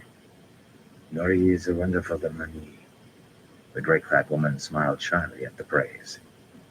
Despite her words, the Sultan looked worried. So, Tadi said, you have a Marath. She paused, pursing her lips. You have an Aes Sedai with you. More than one? No matter. I can't say the Aes Sedai I've seen have impressed me very much. Not Marath the money, my general, the Sultan said quietly. Tadi sat very still, studying Perrin intently. Ashaman, she said at last, not a question. You begin to interest me, my lord. Then maybe one Hopefully I last will. thing will convince you, Perrin said. Todd, roll that banner around the staff and bring it here. Hearing nothing behind him, he looked over his shoulder. Todd was staring at him with a stricken look. Todd! Giving himself a shake, Todd began winding the red eagle around its staff. He still looked unhappy when he rode forward and handed it to Perrin, though. He sat there with his hand still stretched out, as though hoping the staff might be returned to him. Heeling stepward toward the Shan-Chan, Perrin held the banner in front of him in his fist parallel to the ground. The Two Rivers was the heart of Manetheren, Banner General. The last king of Manetheren died in a battle right where Emin Field, the village I was born in, grew up. Manetheren is in our blood, but the Shido has my wife prisoner. Here, I'll give up any claim to reviving Manetheren. Sign any sort of oath on it you want. That claim would be a field of brambles for you, Shan-Chan. You could be the one who cleared that field without a drop of bloodshed. Behind him, someone Got a groaned good hit out miserably. of that. He thought it was Todd. Suddenly, the breeze was a gale, howling in the opposite direction, pelting them with grit, blowing so hard that he had to cling to his saddle to keep from being knocked out of it. His coat seemed on the point of being ripped from his body. Where had the grit come from? The forest was carpeted inches deep with dead leaves. The tempest stank of burned sulfur, too, sharp enough to burn Perrin's nose. The horses tossed their heads, mouths open, but the roar of the wind buried their frightened wings. Only moments the ferocious wind lasted, and then as suddenly as it came, it was gone, leaving only the breeze blowing the other way. The horses stood shivering, snorting, and tossing their heads and rolling their eyes. Perrin patted Stepper's neck and murmured soothing sounds, yet it had little effect. The banner general made a strange gesture and muttered, Avert the shadow. Where under the right did that come from? I've heard tales of strange things happening. Or was it more convincing on your part, my lord? No, Perrin said truthfully. Nield possessed abilities with weather, it had turned out, but not Grady. What does it matter where it came from? Tali looked at him thoughtfully, then nodded. What does it matter? She said, sounding as if she did not necessarily agree with him. We have stories about Manetheren. There would be brambles underfoot and no boots. Half of Amadisia is buzzing with talk of you and that banner, come to bring Manetheren alive again and save Amadisia from us. Mishima, sound withdrawal. Without hesitation, the yellow-haired man raised a small, straight horn that was hanging by a red cord around his neck. Blowing four shrill notes, he repeated the sequence twice before letting the horn fall to swing against his chest. My part is done, That's a good thing. Ali said. Perrin put back his head and shouted as loudly and distinctly as he could. Dano, tell! When the last Shan-Chan moves below the end of the meadow, gather everyone and join Grady. The banner general stuck her little finger into her ear and wiggled it about in spite of her gauntlet. You have a strong voice, she said dryly. Only then did she reach out to take the banner staff, laying it carefully across the saddle in front of her. She did not look at it again, but one hand stroked the banner itself, perhaps unconsciously. Now, what do you have that can aid my plan, my lord? Mishima hooked an ankle behind the tall pommel of his saddle and lowered himself to catch up his helmet. The wind had rolled it across the beaten-down grass, halfway back to the line of Shonchan soldiers. From the trees came a brief snatch of lark song, then another. The Shonchan were withdrawing. Had they felt the wind too? No matter. It'd be nice if I was able to Not get nearly another as many Alpha men as next you already have, here Aaron soon, admitted. but Not that are trained I soldiers, at usually least. get my But I have Ashaman and Aes Where I Sedai used and to get wise my, ones who can channel, wax and from, you'll and need it's every one of them. not a She source opened I her can mouth get and he to raised a hand. anymore.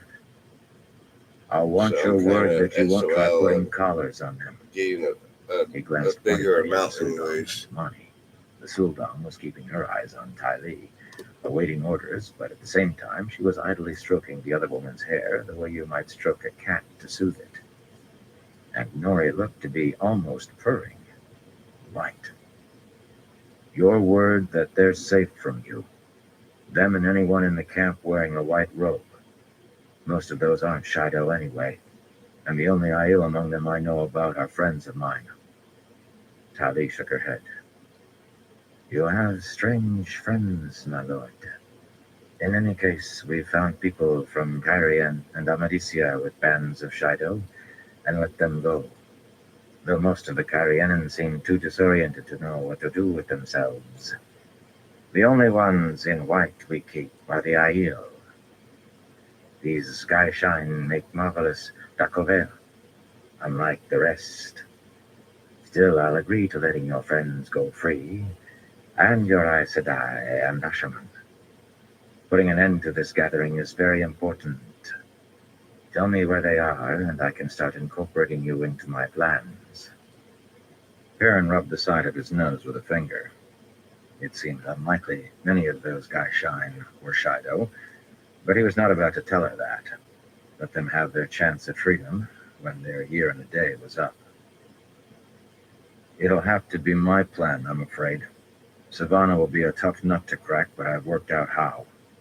For one thing, she has maybe 100,000 Shido with her, and she's gathering in more. Not everyone is our guide Siswai, but any adult will pick up a spear if they need to.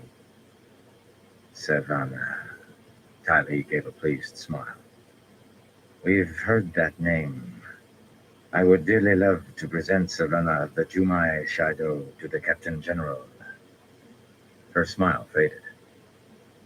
100,000 is many more than I expected, but not more than I can handle. We've fought these Aiel before, in Amadisia, Mishima. Riding back to join them, Mishima laughed, but it was a harsh sound, no amusement in it. That we have, Banner General. They're fierce fighters, disciplined and crafty, but they can be handled.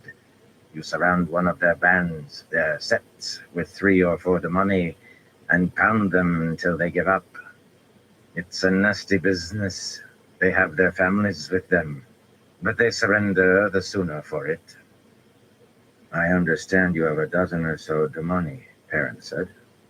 But is that enough to face 300 or 400 wise ones channeling? The Banner General frowned. You mentioned that before, wise ones channeling. Every band we've caught had its wise ones, but not one of them could channel. That's because all the Shido have are with Savannah, Perrin replied. At least 300 and maybe 4. The wise ones with me spoiled it. Tylee and Mishima exchanged a look, and the Banner General sighed. Mishima looked glum.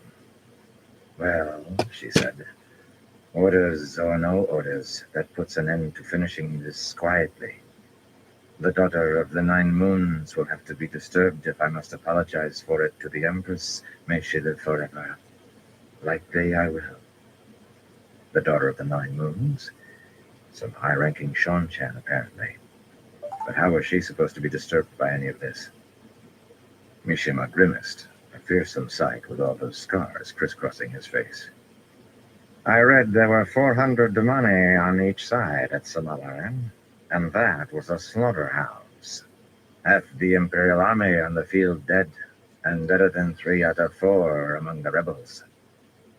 Nevertheless, Mishima, we have it to do. Or rather, someone else does.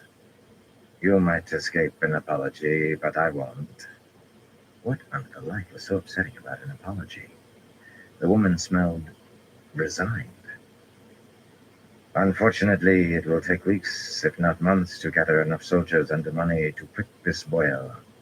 I thank you for your offer of help, my lord. It will be remembered. Tylee held out the banner. You'll want this back, since I can't deliver my side of the bargain, but a piece of advice. The ever-victorious army may have other tasks in front of it for the nonce, but we won't let anyone take momentary advantage of the situation to set himself up as a king. We mean to reclaim this land, not divide it into parcels. And we mean to keep our lands, Veroline said fiercely, making her mare lunge across the few paces of dead grass between her and the Shanchan. The mare was eager to lunge, eager to run away from that wind, and she had trouble reining the animal in. Even her scent was fierce. No patience now. She smelled like a she-wolf defending her injured mate. I've heard that your ever-victorious army is misnamed. I've heard the Dragon Reborn defeated you soundly to the south. Don't you ever think that Perenebara can't do the same? Light, and he had been worried over Aram's hot-headedness. I don't want to defeat anybody except the Shido, Perrin said firmly, fighting off the image that tried to form in his mind. He folded his hands on the pommel of his saddle. Stepper seemed to be settling down at least. The stallion still gave small shivers now and then, but he had stopped rolling his eyes. There's a way to do that and still keep everything quiet so you don't need to apologize. If that was important to her, he was ready to use it. The Daughter of the Nine Moons can rest easy. I told you I had this planned out. Talonvor told me you have some kind of tea that makes a woman who can channel go wobbly in the knees. After a moment, Tylee lowered the banner back to her saddle and sat studying him. A woman or a man, she drawled at last. I've heard of several men being caught that way, but just how do you propose feeding it to these 400 women when they're surrounded by 100,000 Aiel? By feeding it to all of them without letting them know they're drinking it. I'll need as much as I can get, though. Wagon loads, probably. There's no way to heat the water, you see, so it'll be thin tea. Tylee laughed softly. A bold plan, my lord. I suppose they might have cartloads at the manufactory, where the tea's made. But that's a long way from here. In Amadisia, I moved to Terabam, and the only way I can get more than a few pounds at once would be to tell someone of higher rank why I wanted it. And there's the end of keeping it quiet all over again. The Ashaman know a thing called traveling, Perrin told her. A way to cross hundreds of miles in a step. And as for getting the tea, maybe this will help. From his left gauntlet, he pulled a folded, grease-stained piece of paper. Tylee's eyebrows rose as she read it. Perrin had the short text by heart. The bearer of this stands under my personal protection. In the name of the Empress, may she live forever, give him whatever aid he requires in service to the Empire, and speak of it to no one but me. He had no idea who Surath Sabel Nadareth was, but if she signed her name to something like that, she had to be important. Maybe she was this Daughter of the Nine Moons. Handing the paper to Mishima, the Banner General stared at Perrin. That sharp, hard scent was back, stronger than ever. Aye, said I, Ashaman, aye, your eyes, that hammer, now this. Who are you? Mishima whistled through his teeth. Surath herself, he murmured. I'm a man who wants his wife back, Perrin said, and I'll deal with the Dark One to get her. He avoided looking at the Sultan and the money. He was not far short of making a deal with the Dark One. Do we have a bargain? Talia looked at his outstretched hand, then took it. She had a firm grip. A deal with the Dark One.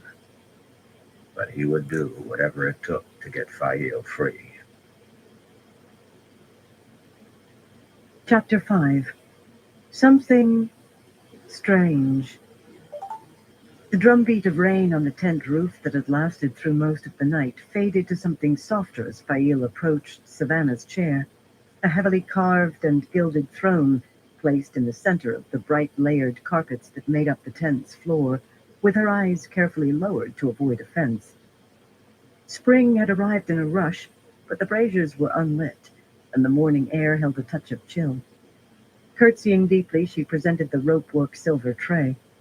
The Aiel woman took the golden goblet of wine and drank without so much as a glance in her direction, but she gave another deep curtsy before backing away and setting the tray down on the brass-bound blue chest that already held a tall-necked silver wine pitcher and 3 more goblets, then returned to her place with the other 11 Gaishine present, standing between the mirrored stand lamps along the red silk tent wall. It was a spacious tent, and tall. No low Aiel tent for Savannah. Often it was hard to see her as Aiel at all. This morning she lounged in a red brocaded silk robe, tied so it gaped nearly to her waist and exposed half her considerable bosom, though she wore enough jeweled necklaces, emeralds and fire drops and opals, ropes of fat pearls, that she came near to being decent. The Aiel did not wear rings, yet Savannah had at least one begemmed ring on every finger. The thick band of gold and fire drops worn over the folded blue silk scarf that held back her waist-long yellow hair had taken on the aspect of a coronet, if not a crown. There was nothing Aiel in that. Fail and the others, 6 women and 5 men, had been wakened in the night to stand beside Savannah's bed. A pair of feather mattresses laid one atop the other, in case the woman woke and wanted something. Was any ruler in the world attended by a dozen servants while she slept? She fought the urge to yawn. Many things might earn punishment, but yawning surely would. Gaishine were supposed to be meek and eager to please, and it seemed that meant obsequious to the point of groveling. Bane and Chiad, fierce as they were otherwise, seemed to find it easy. Fail did not. In the near month since she was stripped and tied up like a blacksmith's puzzle for hiding a knife, she had been switched 9 times for trivial offenses that were serious in Savannah's eyes. Her last set of welts had not faded completely yet, and she had no intention of earning another set through carelessness. She hoped that Savannah thought her tamed by that night trussed up in the cold. Only Roland and his braziers had saved her life. She hoped that she was not being tamed. Pretend something too long and it could become truth. She had been a prisoner less than 2 months, yet she could no longer recall exactly how many days ago she was captured. At times it seemed she had been in white robes for a year or more. Sometimes the wide belt and collar of flat golden links felt natural. That frightened her. She clung hard to hope. She would escape soon. She had to, before Perrin caught up and tried to rescue her. Why had he not caught up yet? The Shido had been camped at Malden for a long time now. He would not have abandoned her. Her wolf would be coming to rescue her. She had to escape before he got himself killed in the attempt, before she was no longer pretending. How long are you going to keep punishing Galina Sedai, Tharava? Savannah demanded, frowning at the Aes Sedai. Tharava was seated cross-legged in front of her on a tasseled blue cushion, straight-backed and stern. Last night she made my bathwater too hot, and she is so welted I had to order the soles of her feet beaten. That is not very effective, and she must be less able to walk. Fail had been avoiding looking at Galina ever since Tharava brought her into the tent, but her eyes went to the woman of their own accord at mention of her name. Galina was kneeling erect, halfway between the 2 Aiel women and slightly to one side, mottled brown bruises on her cheeks, her skin damp and slick from the heavy rain she had been walked through to get there, her feet and ankles muddy. She wore only her fire-drop studded golden collar and belt, laundry I gotta fold. More naked than naked. Just a stubble remained of her hair and eyebrows. Every hair from head to toe had been singed from her with the one power. Fail had heard it described, along with how the Aes Sedai had been hung from her ankles for her first beating. That had been half the talk among the Gaishine for days. Only the handful who recognized her ageless face for what it was could believe that she was Aes Sedai, and some of those had the same doubts that had plagued Fail on finding an Aes Sedai among the Gaishine. After all, she had the face and the ring, but why would an Aes Sedai let Tharava treat her so? Fail asked herself that question often without arriving at any answer. She kept telling herself that Aes Sedai often did what they did for reasons no one else could understand, but that was not very satisfying. Whatever her reasons for tolerating such abuse, Galena's eyes were wide and frightened now and fixed on Tharava. She was panting so hard that her breasts heaved. She had reason for fear. Anyone passing Tharava's tent was likely to hear Galena howling for mercy inside. For more than half a week, Fail had gotten glimpses of the Aes Sedai on some errand, hairless and garbed as she was now, and running as hard as she could with panic painting her face. And every day Tharava added to the bands of welts that striped Galena from her shoulders to the backs of her knees. Whenever one band began to heal, Tharava refreshed it. Fail had heard Shido mutter that Galena was being treated too harshly, but no one was about to interfere with a wise one. Tharava, nearly as tall as most Aiel men, adjusted her dark shawl in a rattle of gold and ivory bracelets and regarded Galena like a blue-eyed eagle regarding a mouse. Her necklaces, also gold and ivory, seemed plain compared to Savannah's opulence, her dark woolen skirts and white algoda blouse drab. Yet of the two women, Fail feared Tharava far more than she did Savannah. Savannah might have her punished for a stumble, but Tharava could kill her or crush her for a whim. She surely would for failure. So long as the faintest bruise remains on her face, the rest of her will be bruised as well. I have left the front of her unmarked so she can be punished for other misdeeds. Galena began trembling. Silent tears leaked down her cheeks. Fail averted her gaze. It was painful to watch. Even if she managed to get the rod from Tharava's tent, could the Aes Sedai any longer be of help in escape? She gave every sign of being completely broken. That was a harsh thought, but a prisoner needed to be practical above all else. Would Galena betray her to try buying her way out of the beatings? She had threatened to betray her if Fail failed to obtain the rod.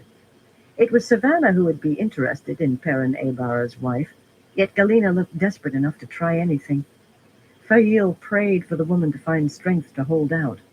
She was still planning an escape on her own, in case the Aes Sedai could not keep her promise to take them with her when she left. But it would be so much easier, so much safer for everyone if she could do it. Oh, Light, why had Perrin not caught up yet? No, she had to keep her focus. She's not very impressive like that, Savannah muttered, frowning into her goblet now. Even that ring cannot make her look like an Aes Sedai. She shook her head irritably. For some reason Fail did not understand, it was very important to Savannah that everyone know that Galena was a sister. She'd even taken to giving her the honorific. Why are you here so early, Tharava? I've not even eaten yet.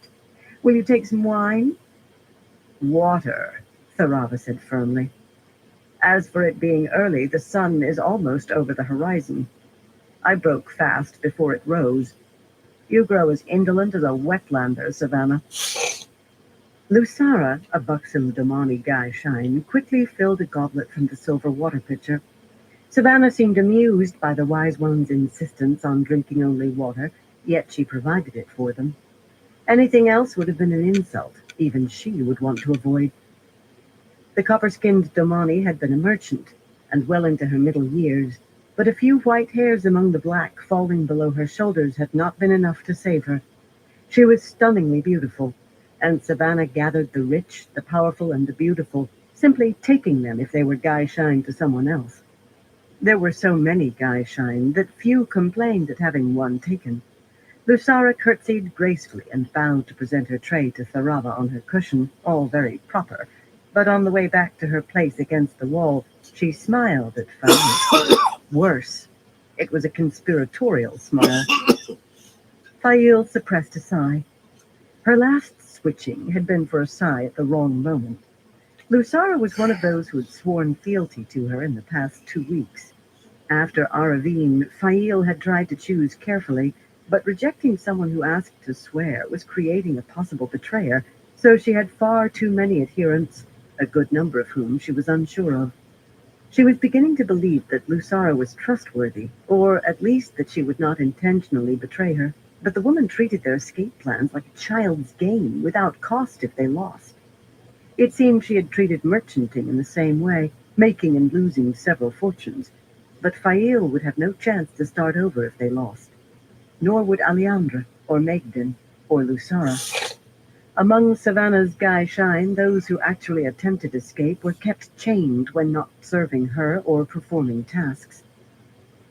Tharava took a swallow of water, then set the goblet down on the flowered carpet beside her and fixed Savannah with a steely gaze. The wise ones believe it is past time for us to move north and east. We can find easily defended valleys in the mountains there, and we can reach them in less than 2 weeks, even slowed as we are by the Guy Shine. This place is open on every side, and our raids to find food must go further and further. Savannah's green eyes met that stare without blinking, which Fail doubted she herself could have done. It nettled Savannah when the other wise ones met without her, and frequently she took it out on her Guy Shine, but she smiled and took a sip of wine before replying in patient tones, as though explaining to someone not quite bright enough to understand. Here, there is good soil for planting, and we have their seed to add to our own. Who knows what the soil is like in the mountains? Our raids bring in cattle and sheep and goats, too. Here, there are good pastures. What pasturage do you know of in these mountains, Tharava? Here we have more water than any clan has ever had. Do you know where the water is in the mountains? As to defending ourselves, who will come against us? These wetlanders run from our spears. Not all run, Tharava said dryly. Some are even good at dancing the spears. And what if Randall Thor sends one of the other clans against us? We would never know until the horns closed in on us. Suddenly she smiled too, a smile that never reached her eyes. Some say your plan is to be captured and made Guy Shine to Randall Thor so you can induce him to marry you. An amusing idea. Here. You agree? Despite herself, Fail flinched. Savannah's mad intention to marry Althor, she had to be mad to think she could, was what put Fail in danger from Galena. If the Aiel woman did not know that Perrin was linked to Althor, Galena could tell her, would tell her if she could not get her hands on that cursed rod. Savannah would take no chances on losing her then. She would be chained as certainly as if caught trying to escape. Savannah looked anything except amused. Eyes glittering, she leaned forward, her robe gaping to expose her bosom completely. Who says this? Who? Tharava picked up her goblet and took another swallow of water. Realizing she would get no answer, Savannah leaned back and rearranged her robe. Her eyes still glittered like polished emeralds, though, and there was nothing casual in her words. They came out as hard as her eyes. I will marry Randall Thor, Tharava. I almost had him, until you and the other wise ones failed me. I will marry him, unite the clans, and conquer all of the wetlands. Tharava sneered over her goblet. Kula-Din was the Kara Khan, Savannah. I have not found the wise ones who gave him permission to go to Ruidion, but I will. Randall Thor is a creature of the Aes Sedai. They told him what to say at Al-Kher Dal, and a black day it was when he revealed secrets few are strong enough to know. Be grateful that most believe he lied. But I forget. You have never gone to Ruidion. You believed his lies yourself. Guy Shine began entering past the tent flap, their white robes rain damp, holding their hems knee-high until they were inside. Each wore the golden collar and belt. Their soft, white-laced boots left muddy marks on the carpets. Later, when those had dried, they would have to clean them away, but getting visible mud on your robes was a sure path to the switch. Savannah wanted her Guy Shines spotless when they were around her. Neither Aiel woman paid the slightest attention to the arrivals. Savannah seemed taken aback by what Tharava had said. Why do you care who gave Kuladin permission? No matter, she said, waving a hand as though brushing away a fly when she got no reply. Kuladin is dead. Rand al'Thor has the markings, however he got them. I will marry him, and I will make use of him. If the Aes Sedai could control him, and I saw them handling him like a babe, then I can. With a little help from you. And you will help. You agree that uniting the clans is worth doing no matter how it is done. You did once. Somehow there was more than a hint of threat in that. We Shido will become the most powerful of the clans in one leap. Lowering their cowls, the new Gaishine filed wordlessly along the tent walls. 9 men and 3 women, one of them Megden. The sun-haired woman wore a grim expression that had been on her face since the day Tharava had discovered her in the Wise One's tent. Whatever Tharava had done, all Megden would say of it was that she wanted to kill the other woman. 2 down. Sometimes she whimpered in her sleep, though. Tharava kept whatever she thought about uniting the clans to herself. There is much feeling against staying here. Many of the Sept chiefs press the red disc on their Nabaha every morning. I advise you to heed the wise ones. Narbaha? That would mean box of fools, or something very near. What could this be? Bane and Chiad were still teaching her about Aiel ways when they could find time, and they had never mentioned any such thing. Megden stopped beside Lisa. A slender Kyrian and nobleman named Dormanes stopped beside Fail.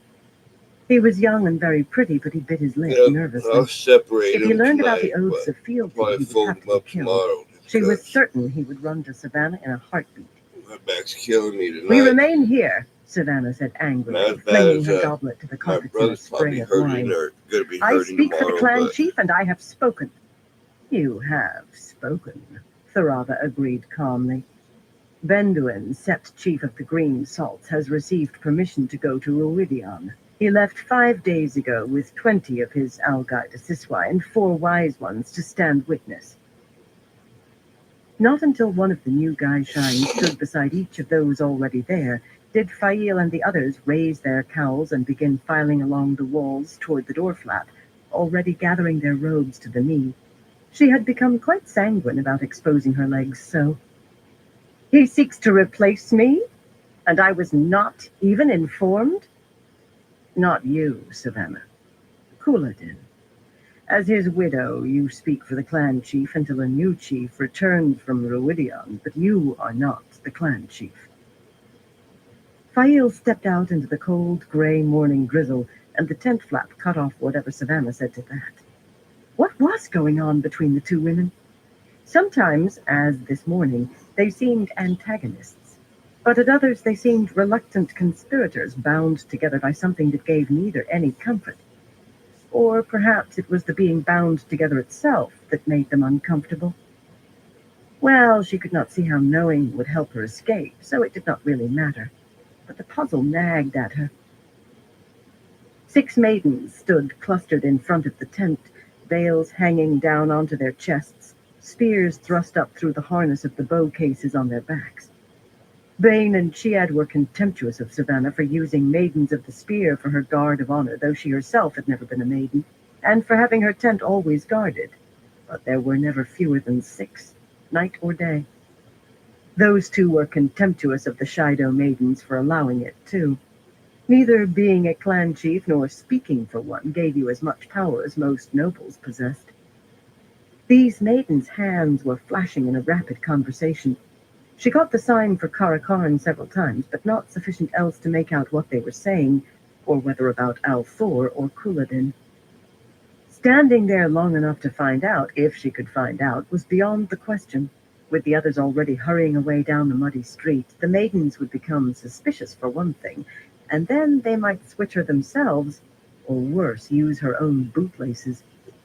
She had had a hard dose of that from some maidens for having insolent eyes, and she did not want another, especially when it meant bearing herself in public.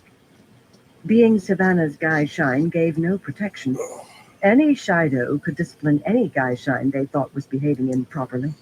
Even a child could, if the child was set to watch you carry out a chore. For another thing, the cold rain, light as it was going to soak through her woolen robes soon enough. She had only a short walk back to her tent, no more than a quarter of a mile, but she would not complete it without being stopped for a time. A yawn cracked her jaws. She turned from the large red tent. She very much wanted her blankets and a few more hours' sleep.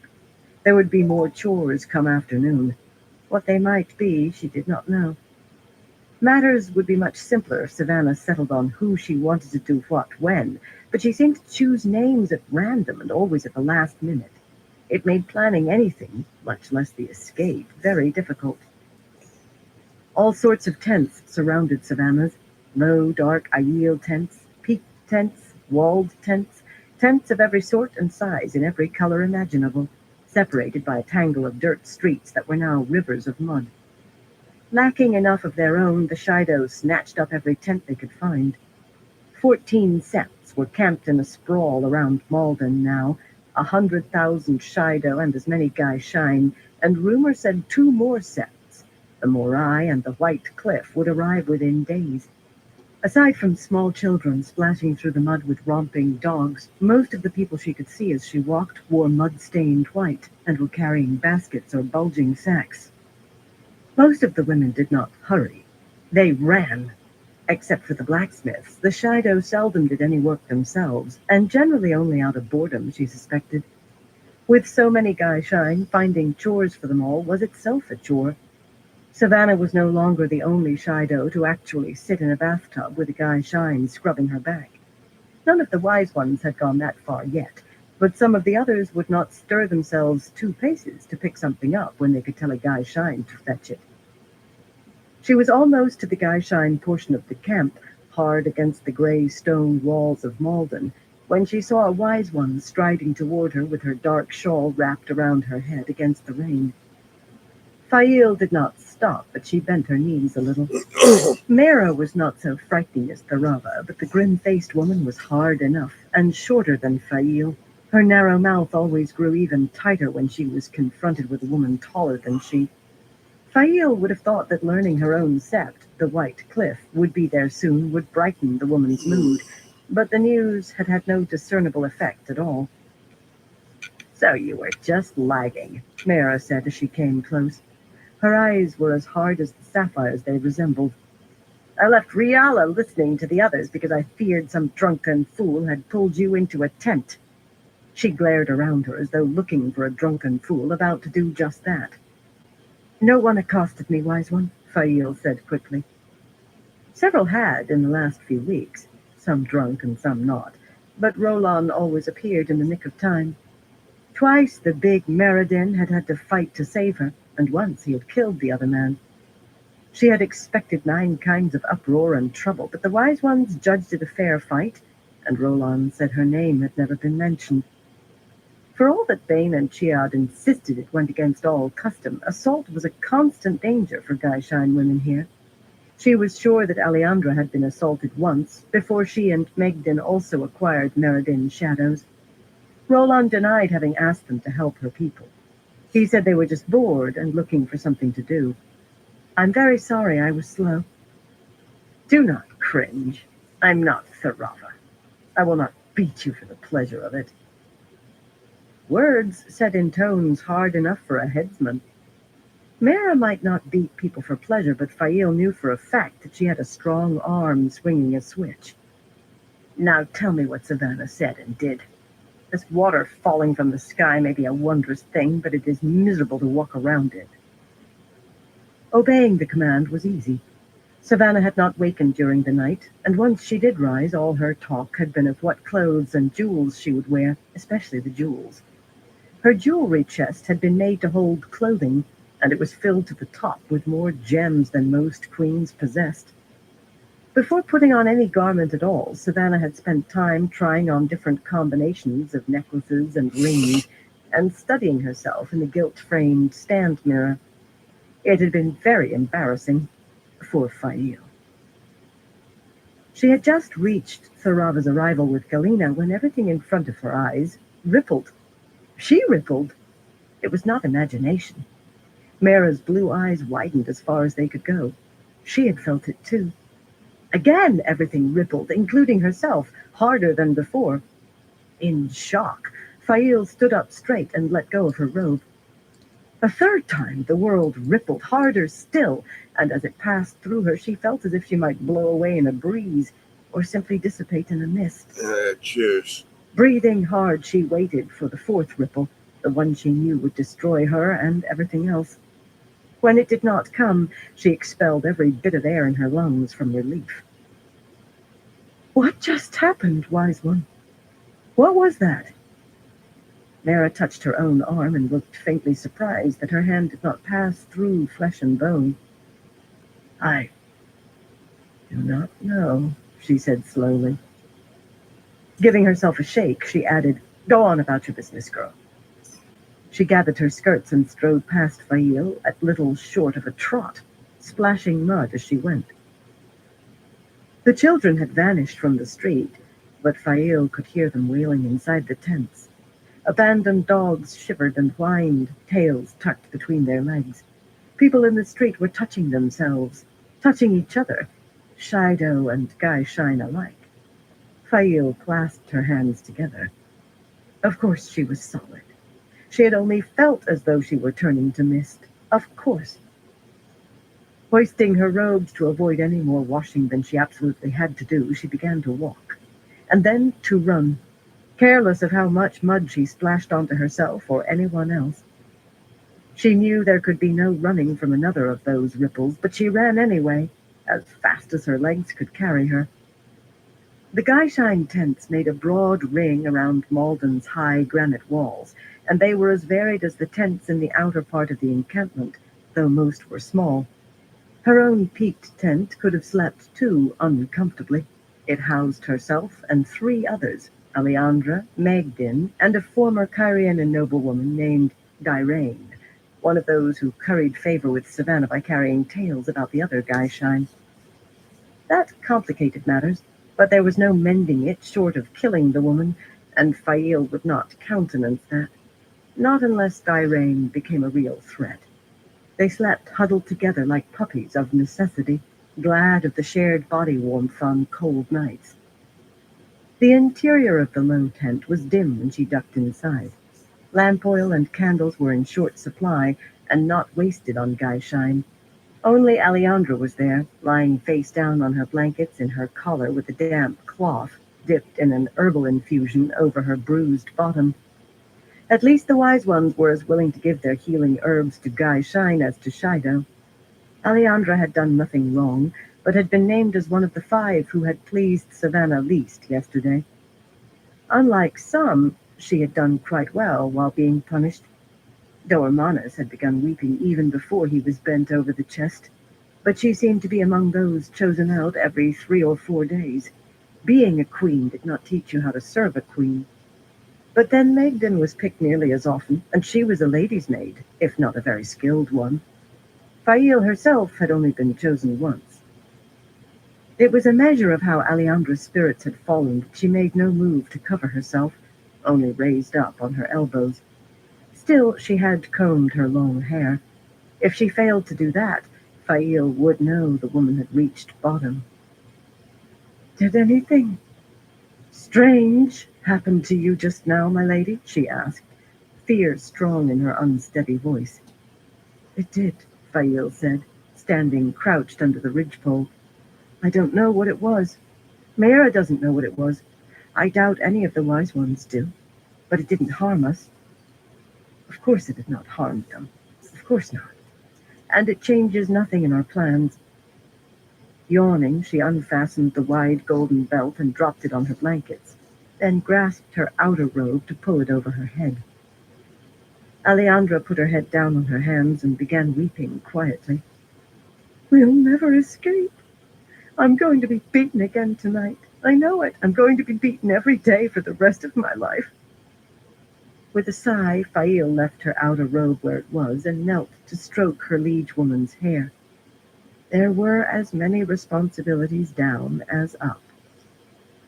I have those same fears now and then, she admitted softly, but I refuse to let them take control. I will escape. We will escape. You have to keep your courage, Alejandra. I know you're brave. I know you've dealt with Messina and kept your nerve. You can keep it now if you try. Aravine put her head in at the tent flap. She was a plain, plump woman, a noble, Fail was sure, though she never claimed it, and despite the dimness, Fail could see that she was beaming. She wore Savannah's belt and collar, too. My lady, Alvan and his son have something for you. It will have to wait a few minutes, Fail said. Alejandra had stopped crying, but she was just lying there, silent and still. My lady, you won't want to wait for this. Fail's breath caught. Could it be possible? It seemed too much to hope for. I can keep my nerve, Alejandra said, raising her head to gaze at Aravine. If what Alvan has is what I hope it is, I'll keep my nerve if Savannah has me put to the question. Snatching up her belt, being seen outside without belt and collar both meant punishment almost as severe as for trying to run away. Fail hurried out of the tent. The drizzle had slackened to a misting rain, but she pulled up her cowl anyway. The rain was still cold. Alvan was a stocky man, overtopped by his son Thurl, a lanky boy. Both wore mud-stained, almost white robes made of tent cloth. Thurl, Alvan's eldest, was only 14, but the Shido had not believed it because of his height, as much as most men in Amadesia. Fail had been ready to trust Alvan from the start. He and his son were something of legends among the Gaishain.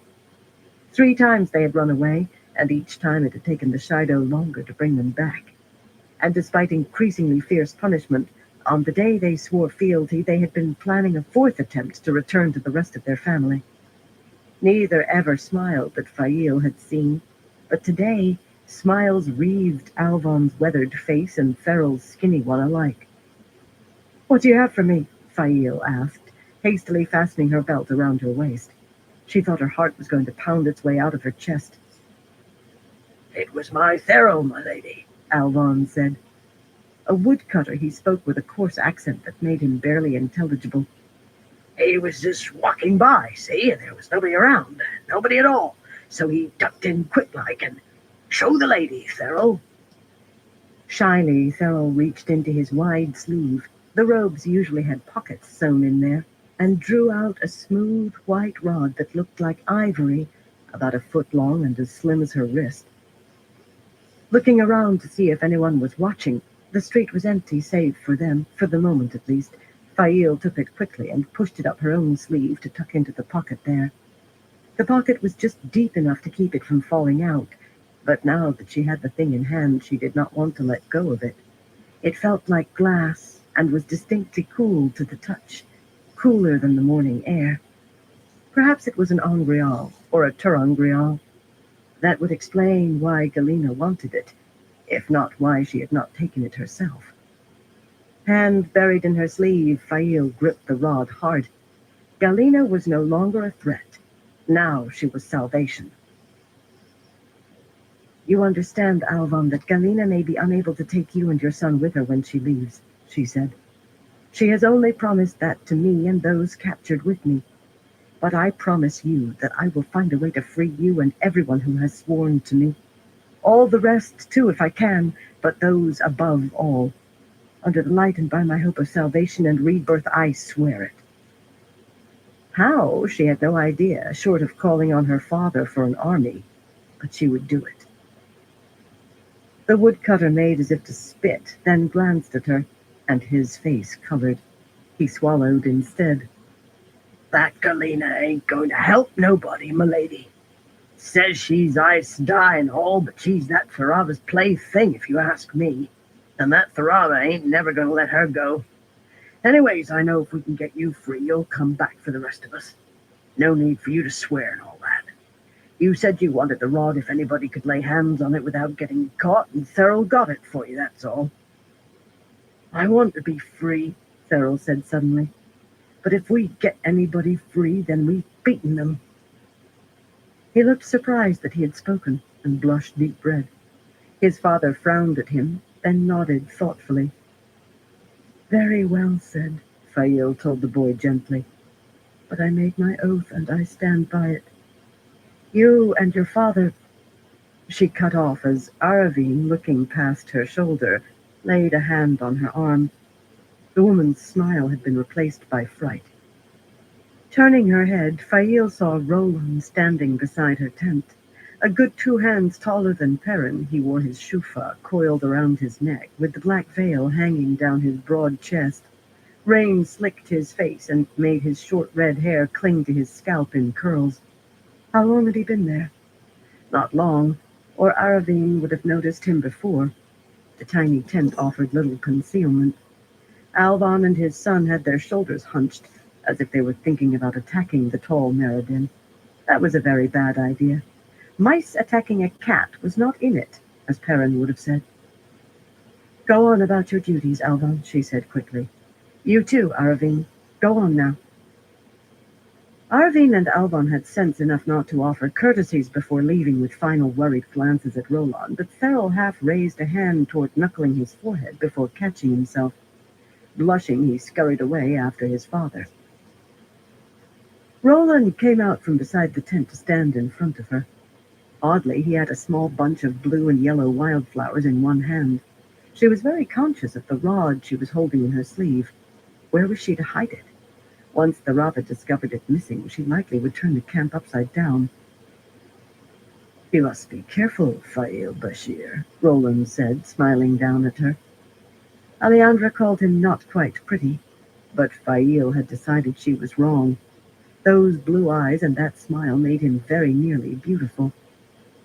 What you are about is dangerous, and I may not be here to protect you much longer. Dangerous? She felt a chill in her middle. What do you mean? Where are you going? The thought of losing his protection made her stomach lurch. Few of the Wetlander women had escaped the attentions of Shido men. Without him, some of us are thinking of returning to the Threefold Land. His smile faded.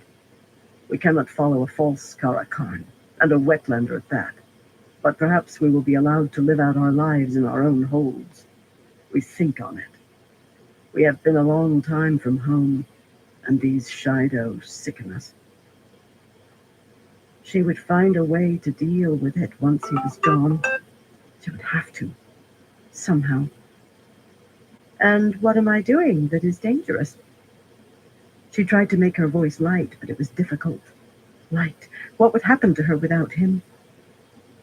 These Shido are blind even when they are not drunk, Fail Bashir, he replied calmly. Pushing her cowl back, he tucked one of the wildflowers into her hair above her left ear. We Meriden use our eyes. Another wildflower went into her hair on the other side. You have made many new friends lately, and you are planning to escape with them. A bold plan, but dangerous. And will you tell the wise ones, or Savannah? She was startled when that came out in an even tone. Her stomach was trying to tie itself into knots. Why would I do that? He asked, adding another flower to her decorations.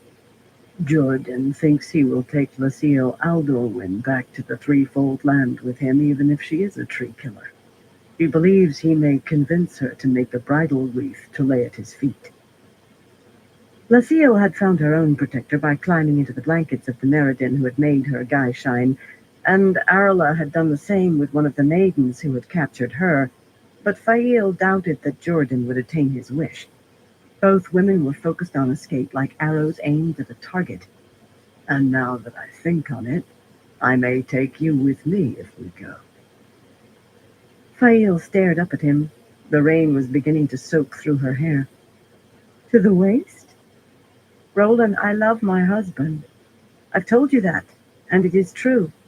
I know, he said, continuing to add flowers. But for the moment you still wear white. And what happens while you wear white is forgotten when you put it off. Your husband cannot hold it against you. Besides, if we go, when we come near a Wetlander town, I will let you go. I should never have made you guys shine in the first place. That collar and belt hold enough gold to get you safely back to your husband. Her mouth fell open in shock. It surprised her when her fist struck his wide chest. Guy Shine were never allowed to offer violence, but the man just grinned at her. You! She struck him again, harder. She beat at him. You! I can't think of a word bad enough. You let me think you were going to abandon me to these Shido while all along you were meaning to help me escape? Finally, he caught her fist and held it easily with a hand that enveloped hers completely. If we go, Fail Bashir, he laughed. The man laughed. It is not decided. Anyway, a man cannot let a woman think he is too eager. Again, she surprised herself, this time by beginning to laugh and cry at the same time, so hard that she had to lean against him or fall down. That bloody Aiel sense of humor. You are very beautiful with flowers in your hair, Fail Bashir, he murmured, tucking in another blossom. Or without them. And for the moment, you still wear white. Right. She had the rod, leaning against her arm so coolly, but there was no way to give it to Kalina until Tharava let her walk around freely again. No way to be sure that the woman would not betray her before then out of desperation. Roland offered her escape if the Meriden decided to leave, but he would continue to try to inveigle her into his blanket so long as she wore white. And if the Meriden decided not to go, would one of them betray her escape plans? If Roland could be believed, they all knew. Hope and danger all tied together inextricably. What a tangle. She turned out to have been exactly right about Tharava's reaction. Just before midday, all of the Guy Shine were herded into the open and made to strip to their skins. Covering herself as best she could with her hands, Fail huddled together with other women wearing Savannah's belt and collar. They had been made to put those on again straight away, huddled for a scrap of decency while Shido rummaged through the Guy Shine tents, tossing everything out into the mud. All Fail could do was think about her hiding place inside the town and pray. Hope and danger, and no way to untangle them. Chapter 6. A Stave and a Razor. Matt had never really expected Luca to leave Jurador after only one day.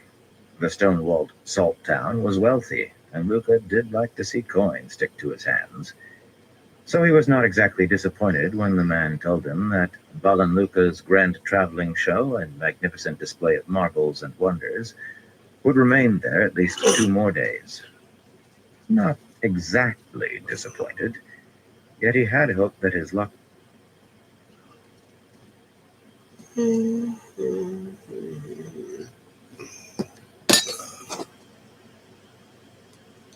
All right, everyone. I'm gonna call into this live for tonight.